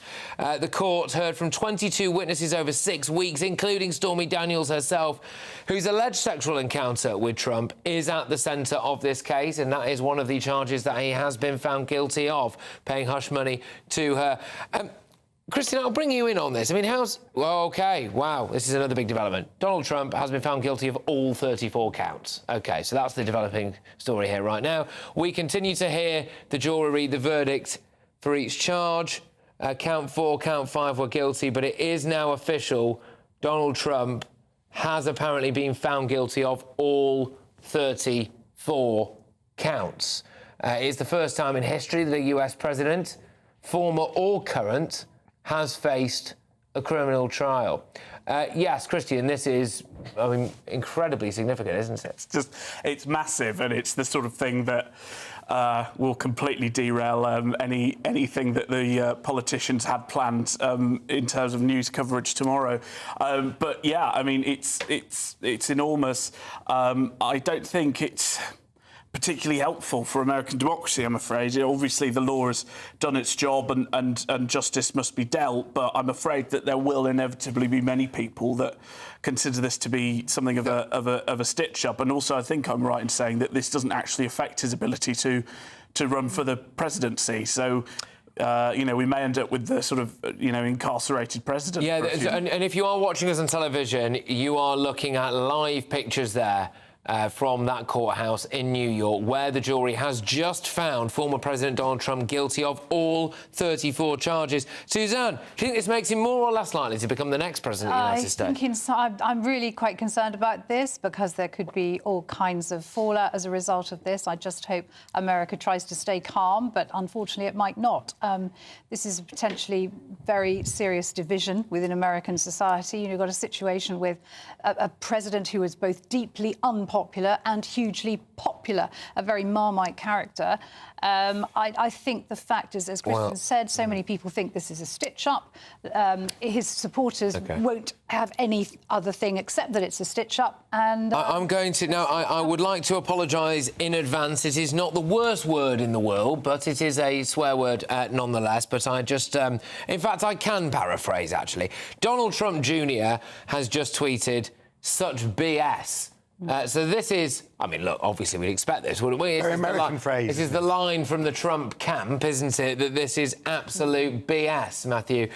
Do you think that that will actually cut through with people? Look, I mean, American politics is so divided at the moment that, you know, as Christian and Suzanne have said, you know, those who liked him are going to like him even more and think it's a conspiracy. Those who think that he's a threat to the future of America will think that even more. I think it will have an electoral impact. I think it will bring home to the small number of swing voters that still exist in the state, particularly women voters. I think it reminds them of some of the more unattractive aspects of his personality. So I think that will be the kind of electoral impact. But, you know, this is a country that's on the knife edge, really. Just reading some reports from people who are inside this Manhattan courtroom, Donald Trump is pursing his lips as each one of the jurors confirms that he's been found guilty. He turned his head, apparently, to look at each one of them as they confirmed. His lawyer appeared to be taking notes. So that's where we are. If you are just joining us, Donald Trump has been found guilty of all charges in a hush-money trial. After 5 weeks of testimony, the trial has now concluded. He's guilty of all counts. I suppose it is, well, Trump has apparently said this is a sad day for America. A sad day for America, according to former President Trump. You are looking at live shots out there. I mean, I'm not entirely sure whether we might see President Trump march out of there, if he's going to be allowed to march out of it. I'm not entirely sure exactly what the consequences of this could be now. Actually. Yeah, indeed. Well, just make sure you keep it GB News here, as that is the outside of that courthouse. Now, I suppose another point on this is, what does this mean for Nigel Farage, if he's supposed to be going out and campaigning for Trump? Well, you know, I'm sure he'll still be out there as long as the Donald isn't, you know, in shackles in some prison. But I'm almost speechless. I mean, it's such a ridiculous situation. I'm afraid it's a ridiculous choice for America, regardless how you cut it, to have two, you know, ageing geriatrics who are basically not capable of you know, basic bodily functions, let alone mental capacity these days. That's a bit harsh. I don't think so. You know, so, you know, God bless the United States, and I hope they get through it. Yeah, well, look, apparently the jurors, just because of the layout of this courtroom, had to then file back past former President It's in the grottiest courtroom they could find. It's, you know, apparently it's absolutely horrible inside because it's like, it's a very basic... I think they've deliberately put him in the kind of... He's certainly not got the executive suite of Manhattan courtrooms. I mean, it's a horrible thing to say, but this will... I mean, there'll be a sigh of relief in Labour HQ that if it's in time for the front pages, but certainly the news bulletins will all be leading on Trump and not on Diane Abbott. I wonder what this means from a... So these are some of the supporters of Trump outside, I think. Yeah, never surrender, Trump 2024. It's almost like a religious icon, isn't it? And that's my next point. Does this actually move the dial? Everyone who liked Trump, well, I don't want to say everyone, I would imagine most people had already made their minds up about whether or not they thought that Trump was guilty or whether this was a stitch-up and a witch hunt, Suzanne. Yeah, this is the way it works, isn't it? I mean, everybody said the same about Bill Clinton, the various allegations of sexual abuse that were levelled against him. You know, Democrats didn't back down. His own wife leapt to his defence.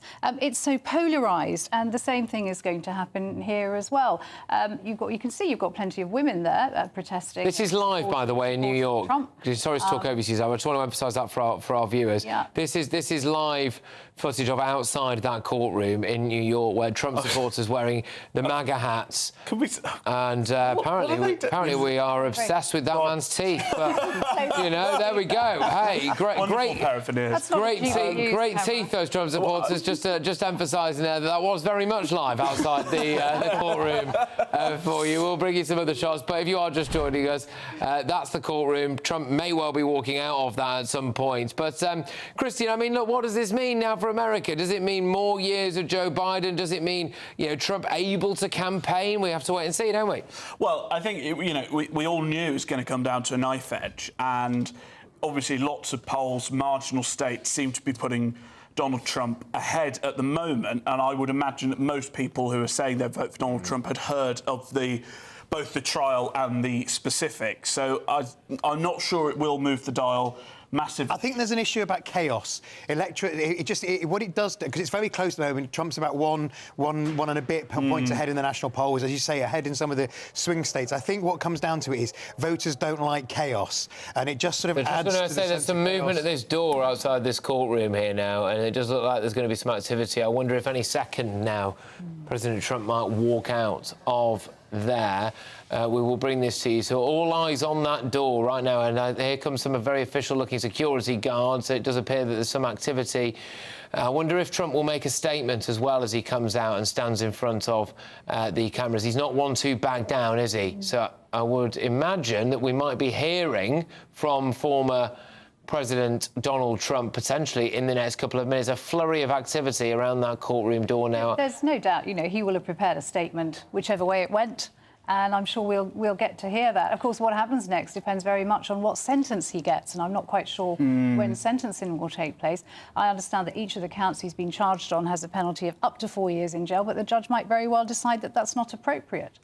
Yeah, no, indeed. What do you expect him to say, Matthew? Well, I expect him to be as defiant as possible and to rage against the system, because, of course, that's his big shtick, isn't it? He's raging against what he called the swamp in Washington, but I think he includes the whole of the kind of governmental apparatus in that. And I think he needs to be careful, because as we saw in the Washington riots, what he says impacts on his supporters, and there'll be some very angry Trump supporters across the country tonight. I was going to wonder, are his supporters about to turn up en masse to outside the courtroom, because it looked quite calm when the camera was zooming in on that fellow's teeth. But obviously it takes a few minutes for this news to feed through, and I imagine there'll be a lot of furious people, and not just in. I think around the country where obviously, although he is a New Yorker by birth, it's not exactly Trump central in downtown Manhattan. But around the country, I think you might see some pretty unpleasant scenes. Yeah, OK. So, in this hush money case, the 34 charge, that is Trump. Trump has just left the courtroom there. I wonder if I can take... Yeah, let's take the audio.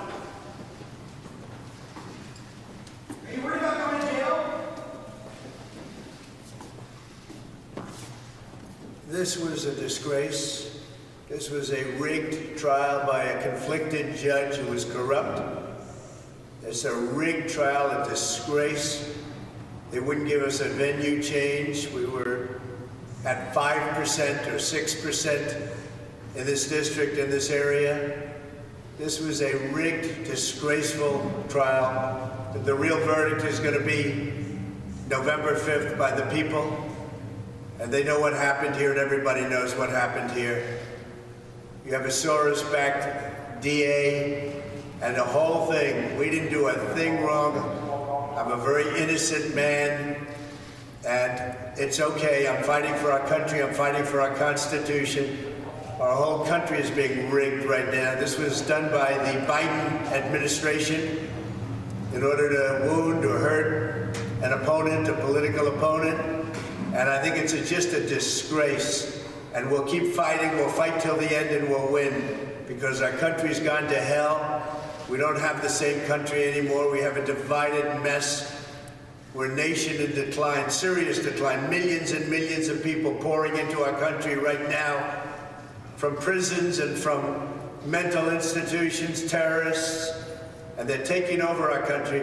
We have a country that's in big trouble. But this was a rigged decision right from day one, with a conflicted judge who should have never been allowed to try this case, never.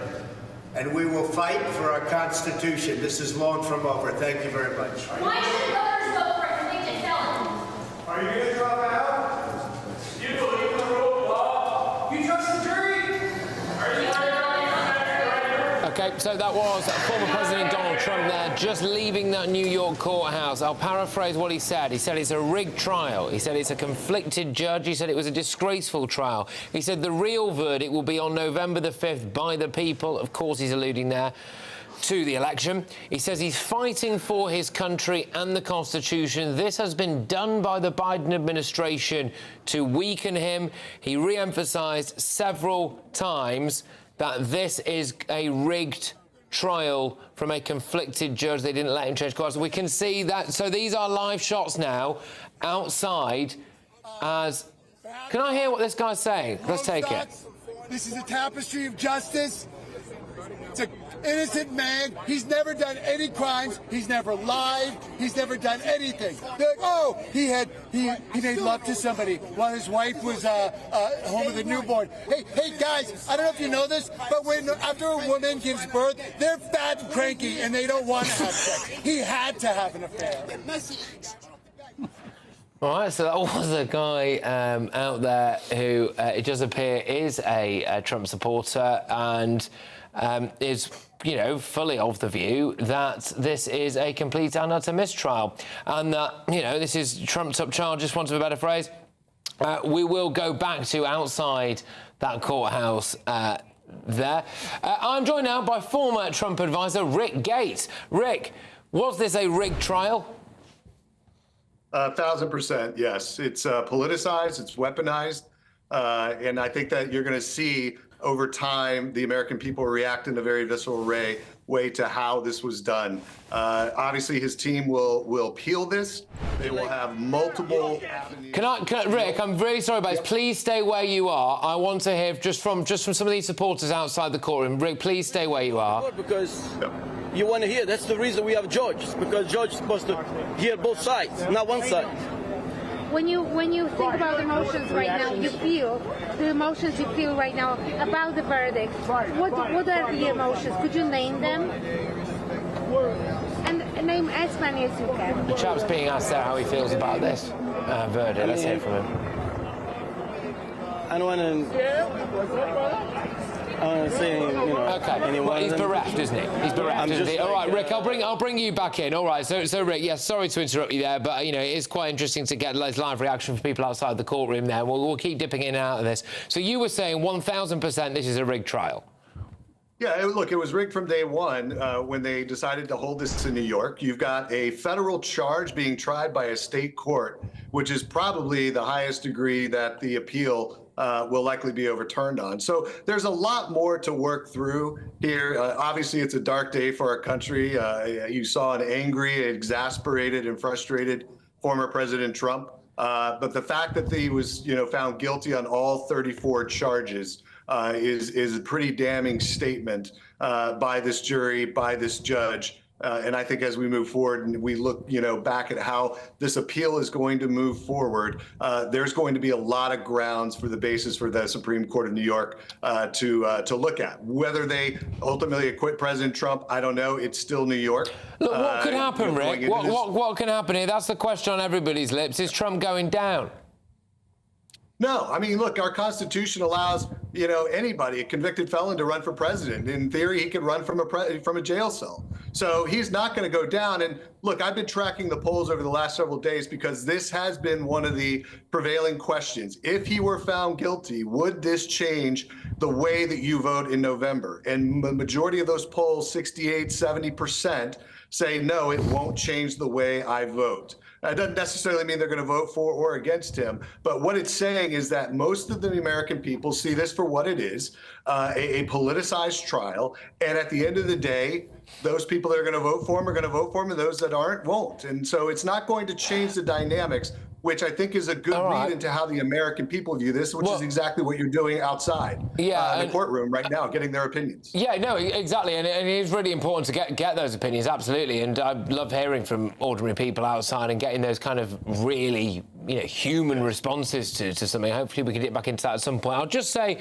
that what we've got at the moment is live shots aerial shots from the back of the courtroom. So Trump came out initially. He said it's a rigged trial. He's just been found guilty of all 34 counts. We're expecting him to get out and go into what I think is called the Beast, isn't it? These big cars that they drive around in there. Rick, I'll ask you about this. So, look, I'm just reading in front of me here. Each of these 34 counts carries a maximum sentence of 4 years in prison. However, New York imposes a 20-year sentencing cap for this type of offence. However, such sentences are usually only doled out with mitigating circumstances like previous felony convictions or based on the seriousness of the crime.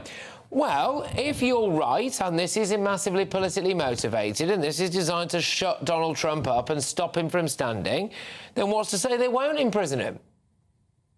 Oh, I think they very well could. I mean, they've already asked for a sentencing sometime in July, if that schedule holds. Obviously, the appeal will have to go, first. But at the end of the day, when you look at the way that this judge has run the trial, and he plays a massive part in the sentencing, he's the one that ultimately decides how many years for each of those charges Donald Trump could potentially get.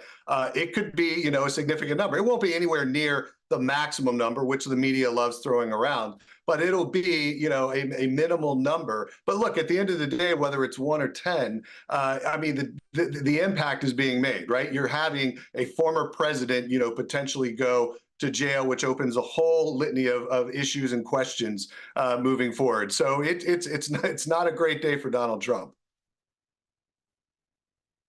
And, look, this is going to be a boost, though, is it not, for Biden? I mean, or I suppose it could work the other way, couldn't it? That Trump's base is going to be really worked up by this. Again, he's saying it's rigged, it's a disgrace, it's a politically motivated trial. Does that really mean, then, that every single member of that jury had it in for Trump? No, look, what we will find out over the next probably 48 hours is how the jury potentially deliberated a lot of this. And I think that's where a lot of people will be interested. What did they talk about? Why did they ask certain questions about certain testimony? Did they believe Michael Cohen as a witness? They clearly felt that there was enough evidence to convict on every count. But at the end of the day, what the American people are seeing is some guy, a former president that now has four trials against him. This is the first and by far the weakest of the four. Look, Rick, what is this? By a number of legal analysts. Well, okay. Well, let's stick with that then. So, unless I misheard you, Rick, sorry, you seem to think that this was the weakest of the 4 criminal trials that former President Trump is facing. If he's been found guilty of all 34 counts in this, then that doesn't bode particularly well, does it? Not at all. And that's it. If you look at the venues of the other jurisdictions outside of the classifieds document case in Florida, the other 2 are in New York and D.C. Those are going to be problematic for him as well. This is exactly what everybody said before any of these trials started, is that these venues were selected because they were going to be biased against Donald Trump. When they went through the jury pools, the jury selection, you saw some of these jurors had issues with Donald Trump. Yeah. They still made the jury.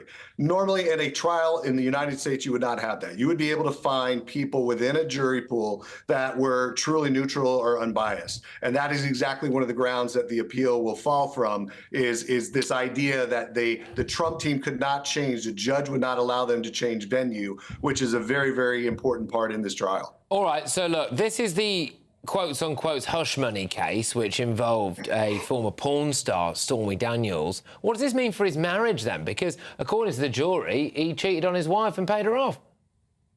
Yeah, look, Melania has dealt with this stuff well in the past in terms of, this is not as if this issue has come out today.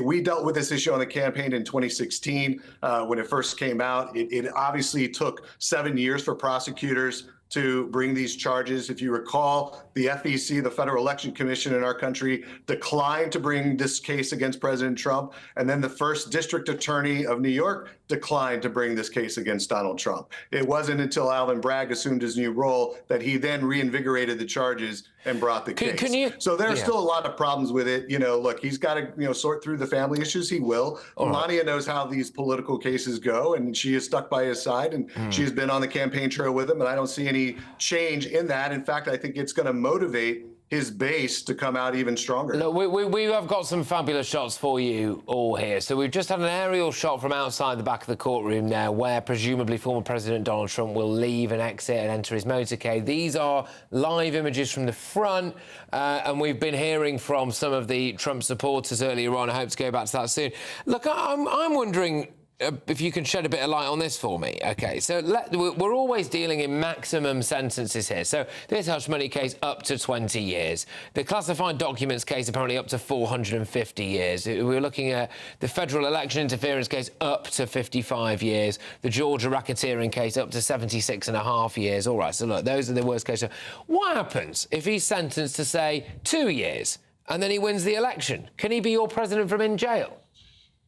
He actually can. Constitutionally, the only things that are required are an age requirement, a residency, and where you were born. It doesn't say anything about being a convicted felon. You can run as a convicted felon. You can be president as a convicted felon.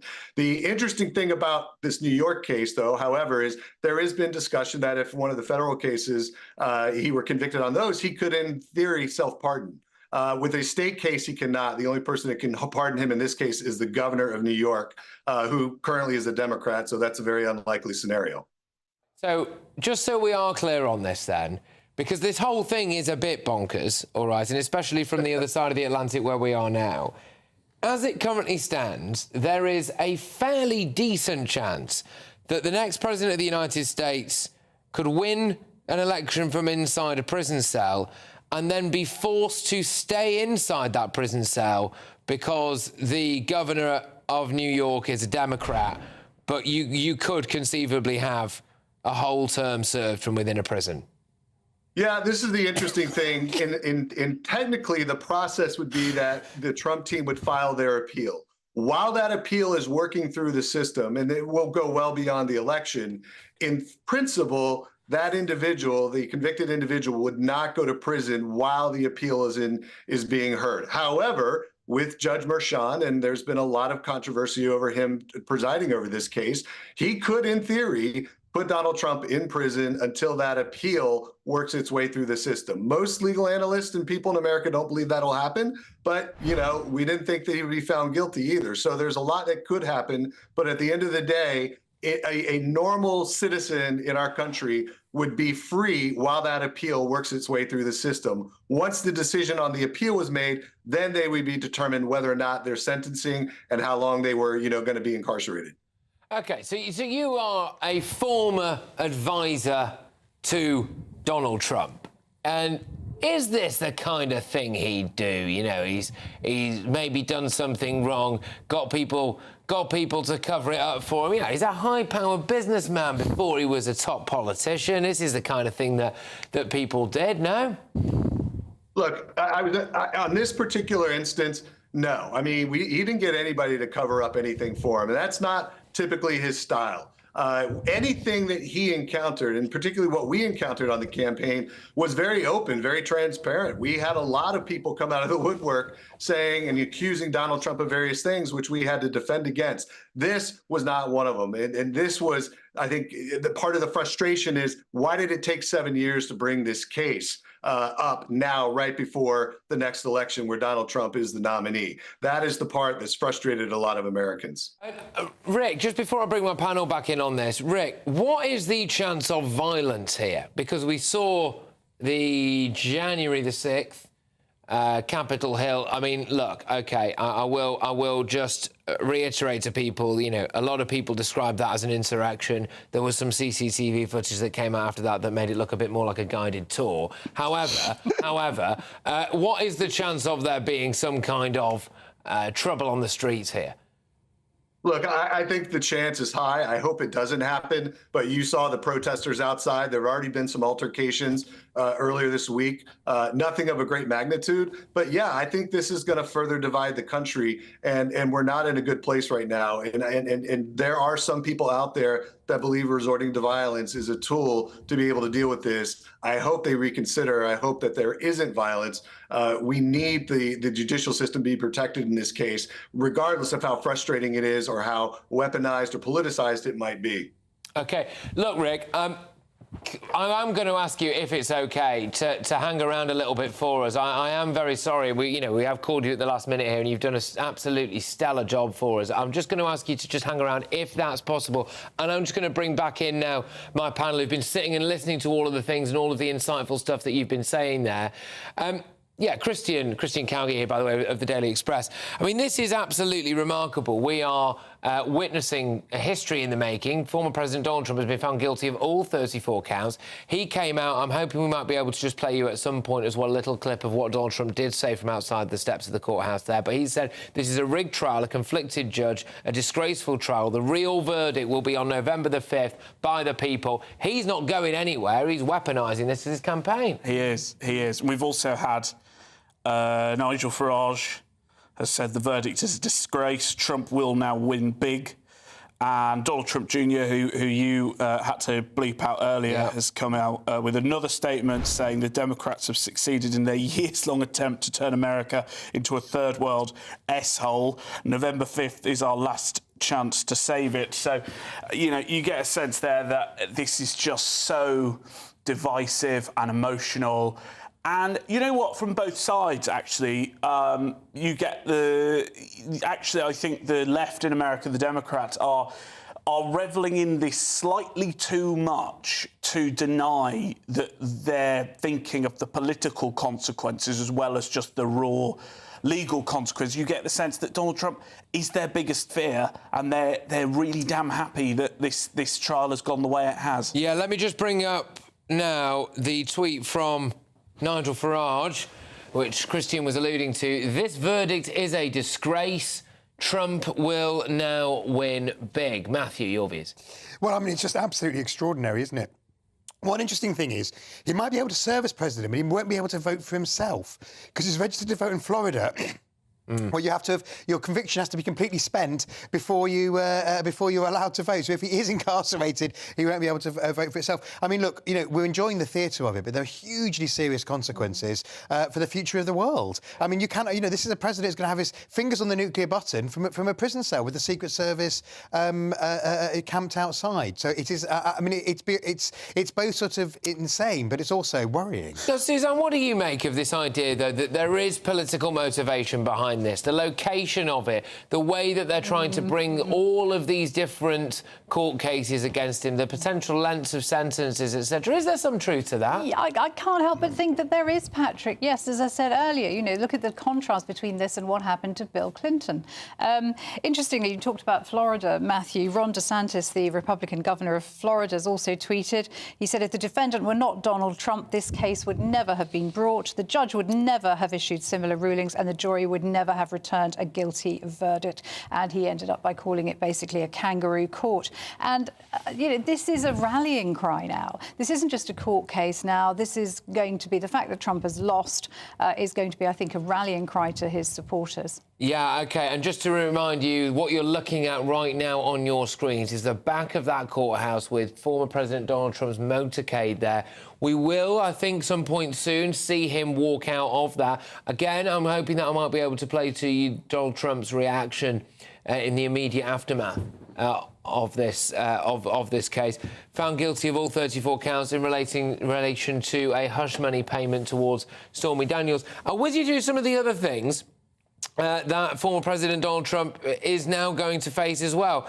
The federal election interference case, which could be up to 55 years. This is the Justice Department's second case against Mr. Trump. It accuses him of efforts to overturn the 2020 presidential election in his favour. He faces charges of conspiracy to defraud the United States, conspiracy against Americans' right to vote in free elections, and attempting to block the certification of the election results by summoning a mob to attack the US Capitol on the 6th of January 2021. Should he be convicted on either point, he faces a steep maximum prison sentence. It could carry up to 55 years. We can hear now from former President Donald Trump. This was a rigged, disgraceful trial. But the real verdict is going to be November 5th by the people. And they know what happened here, and everybody knows what happened here. You have a Soros-backed DA and the whole thing. We didn't do a thing wrong. I'm a very innocent man, and it's okay. I'm fighting for our country. I'm fighting for our Constitution. And I can take you live to the US now with GBNews' US correspondent, Stephen Edgington. Stephen, what are we living through here? This feels big. This is totally unprecedented, Patrick. No former president has ever been convicted with a crime. And I think the mood here in the United States is explosive.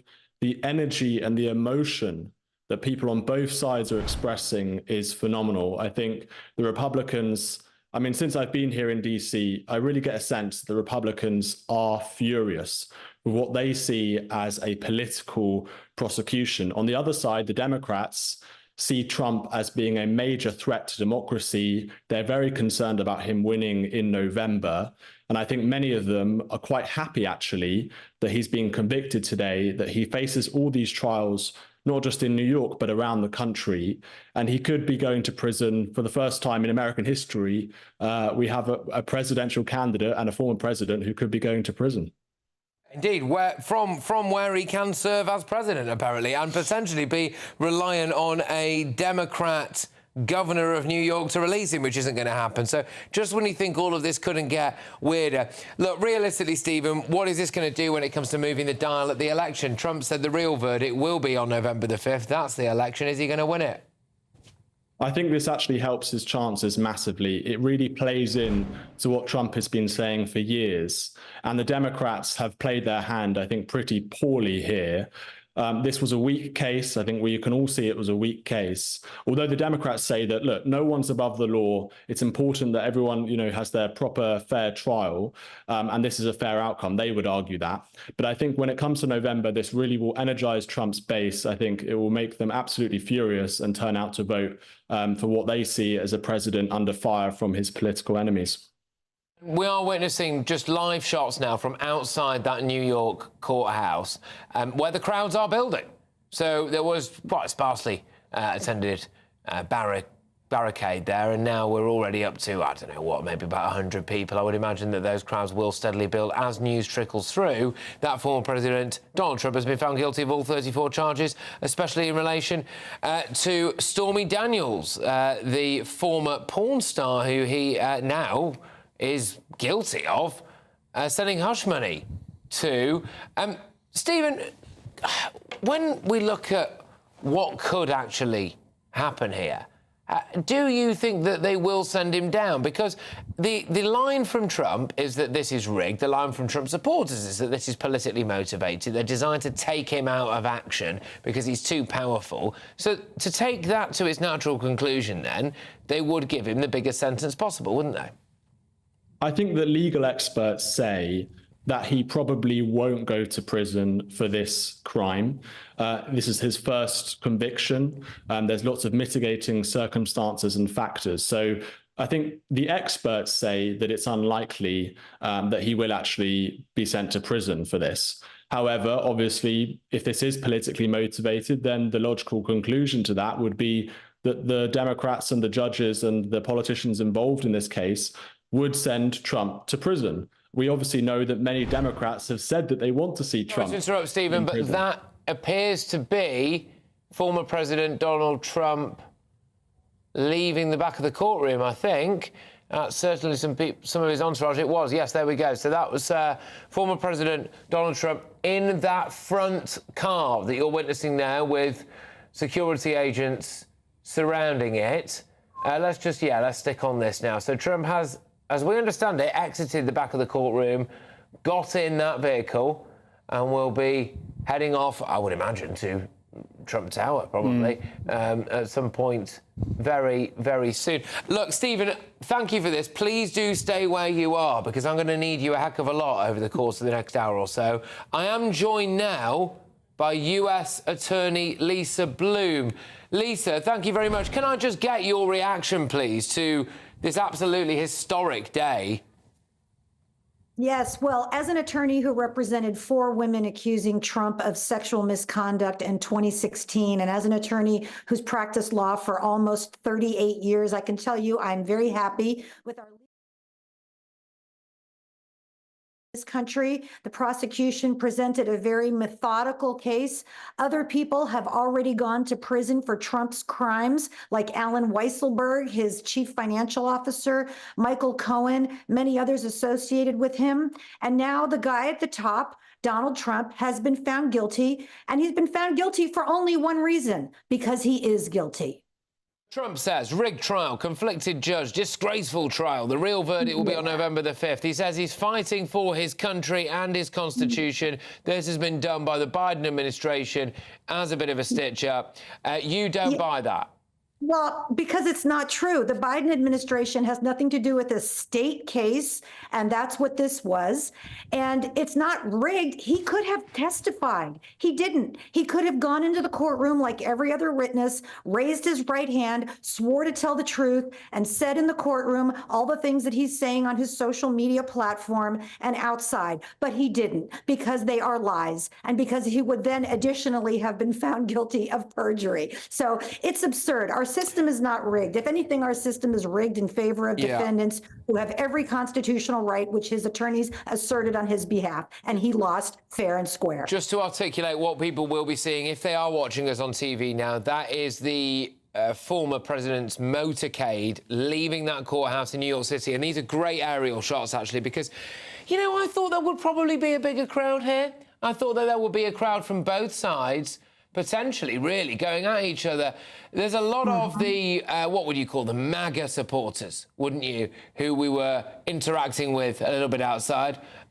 One of them appeared to suggest that it was OK for him to cheat on his, quotes, fat, cranky wife. So their verdict is in. But that is people there waving flags. Trump 2024, Trump for president.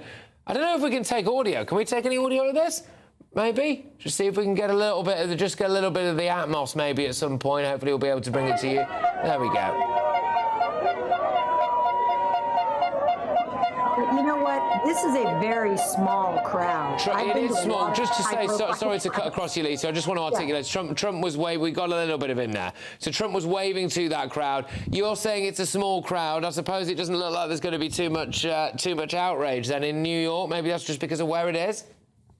Well, I can tell you, I've been to a lot of high-profile trials myself, and this is nothing. Yes, his core supporters are going to stick with him, but they're not the people who are important in the election. The important ones are the independents, the moderates, the people in the middle. And many of them have said if he is convicted of felonies, and now 34 felonies he's been convicted of, it might make a difference to them. So that's who I'm curious about, not his hardcore base that, you know, he could literally do anything and they don't care.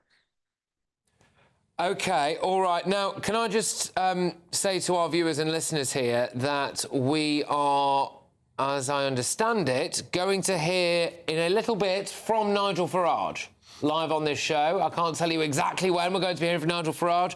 I am in communication with him, and he has said that he will come on as soon as he can, so just stay tuned for that, because he's obviously got very strong views on this. He says it's a joke. He says that Trump is going to win big. I do want to get your views on this, Lisa, which is, look, you obviously are, you know, absolutely 100% cast iron sure that he's guilty. Crucially, the jury is cast iron sure that he's guilty as well, and ultimately that is what matters. But there must be a concern for you, surely, that actually this has created even more of a so-called monster, as you might see, and he will be this totemic figure, you know, really tapping into a big core vote of Americans there who could come out and vote for him, and then he could win.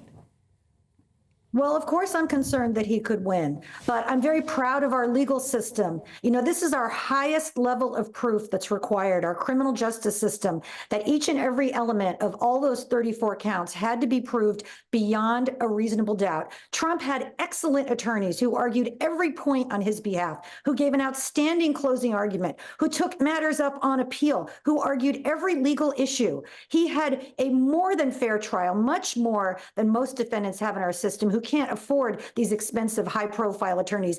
And he had every argument made on his behalf, and he lost fair and square. And I think most Americans like our legal system, trust our legal system, and I'm old enough to remember when the right wing was the party of law and order. So how could they support somebody who's now a convicted felon?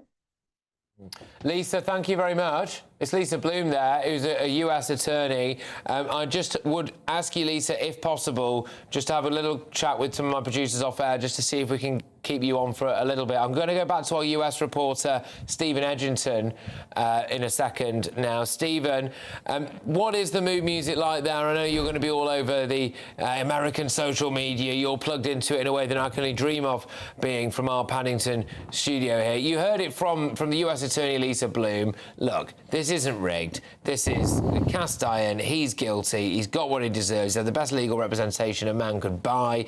As we watch his motorcade pull away way now. He is now a criminal.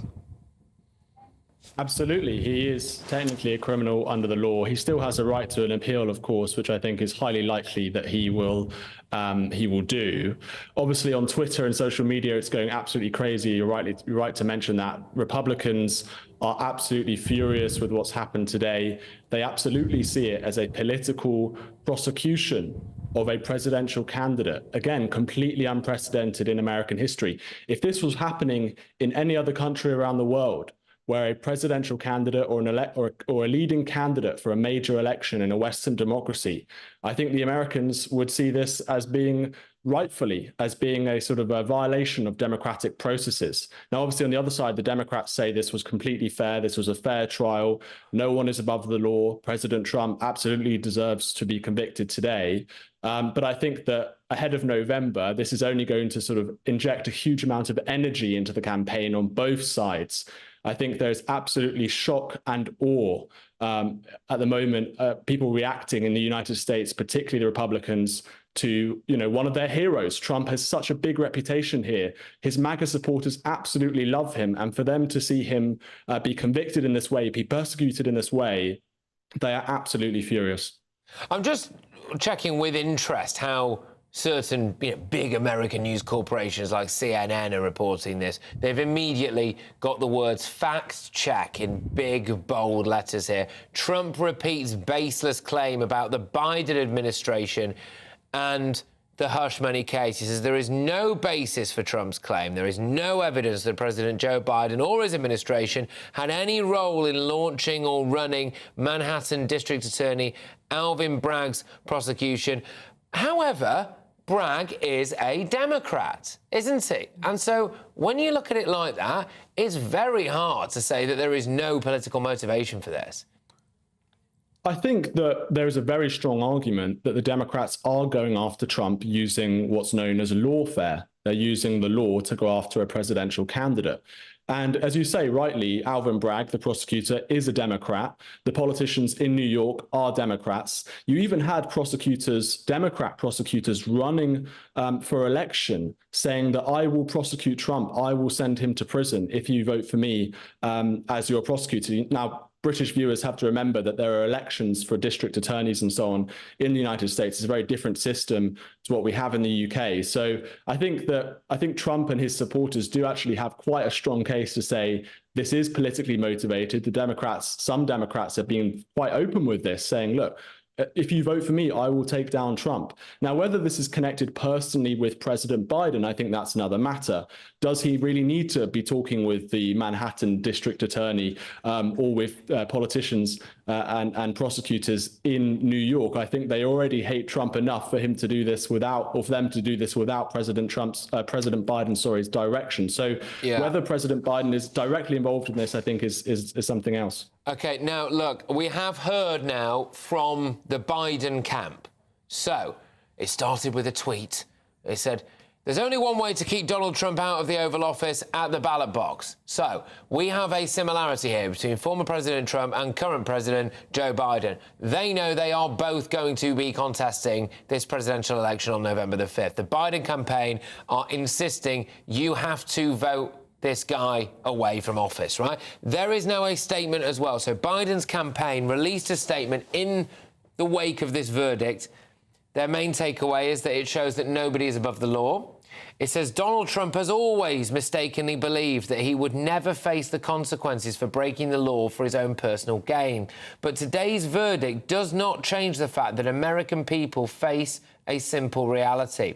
There is still only one way to keep Donald Trump out of the Oval Office, at the ballot box. Convicted felon or not, Trump will be the Republican nominee for president. The threat Trump poses to our democracy has never been greater. Look, he faces other issues, though, Stephen, doesn't he? And some of those issues are about this supposed, insurrection on January the 6th. That is a very hotly contested one, isn't it? Some of those videos that came out in the wake of that did appear to show that it was slightly less of an insurrection and potentially more of a guided tour. Massive, massive consequences to it, though, in the role that he played in whipping that up. So, this could get worse for Trump. How do you see that going? I think the problem that Trump has is in that many of these places where the trials are taking place are very, very democratic areas. So the jury pool that you're selecting from are heavily biased against him just naturally, because look at New York. Trump said in his statement outside of the court today, this was an area where he had 5% support in the general election last time. So I think Trump has a real problem here where he says that he's not getting a fair trial, who's not getting a fair jury. And I think the issue with the insurrection is a very difficult one for him. Also, the issue in Florida where he's accused of taking home these classified documents. Again, it looks like there's a lot of evidence against Trump in that case. Some Republicans are saying this is all politically motivated, of course, and he faces other charges in Georgia as well. So, look, we've got a series of problems that Trump is facing legally. Politically, I think this actually helps him. I think it looks like the Democrats are trying to take him down. It looks like he's kind of an underdog against all of these political prosecutions. So legally, he really is in trouble. This was meant to be one of the weakest cases, and yet he's been found guilty on every single count. But politically, I think this only makes him stronger. What we're looking at again here is that Trump motorcade. There are some helicopters landing on a helipad nearby. I don't know whether or not that motorcade is going to stop and he's going to get into one of those, but we will, of course, show it to you. It appears at the moment he's stuck in traffic. I'll tell you what I'm going to read to you now, though. It's a tweet from Tucker Carlson. Everybody knows Tucker Carlson. If you don't, you certainly should. Formerly of Fox News, now doing his own thing very much so on X. Import the third world, become the third world. That's what we just saw. This won't stop Trump. He'll win the election if he's not killed first. But it does mark the end of the fairest justice system in the world. Anyone who defends this verdict is a danger to you and your family. Suzanne, the American right is very much having its say over this. Absolutely. It's clearly fixed in its opinion that this was a stitched-up trial, and it's not going to deviate from that, is it, despite the fact there was evidence. Now, you know, Patrick, I have a huge amount of sympathy for Trump. They went after him from day one. There's absolutely no doubt about that. I don't think he ever had a fair press. I don't think he ever really had a fair bite of the cherry at actually being president. He was constantly firefighting. However, I think the evidence is pretty clear. He did fabricate those documents. He did pay off Stormy Daniels, and he tried to put it through his tax accounts, and he shouldn't have done it. But I think there are also questions to ask here. You know, had the trial been held in Florida, had it been held in Texas, the verdict might have been very, very different. But of course, what's interesting is under the American legal system, here in Britain, a jury is a jury. The jury's kept secret. It's all behind closed doors. We never really know what the jury thinks. Okay. No one knows what goes on in that jury room. In America, we will hear from the jury in the next. It's extraordinary, isn't it? It's just so much. You know, weird to a British audience, yeah. And it'd be interesting because I expect people will be going over their political affiliations with a fine-tooth comb. OK, now, look, if you are just watching us on telly or online now, that is the president's motorcade, former president's motorcade, pulling away. It's 11 p.m. Huge breaking news tonight. Former US President Donald Trump has been found guilty on all 34 counts in his hush money trial. He was accused of falsifying business documents to cover up a hush money $130,000 payment to adult film star Stormy Daniels. The jury of 12 New York residents returned the verdict about 1 hour ago, just before Justice Juan Merchan was set to release the group after a full day of deliberations. So the unprecedented conviction marks the end of the 6-week-long trial in Manhattan. Donald Trump has made history now after becoming the first criminally convicted former US president. We are going to be hearing this hour from Nigel Farage, a close confidant of the former president, a man who has already said that this is a ridiculous verdict and that Trump will win. But here is the former president outside that courthouse.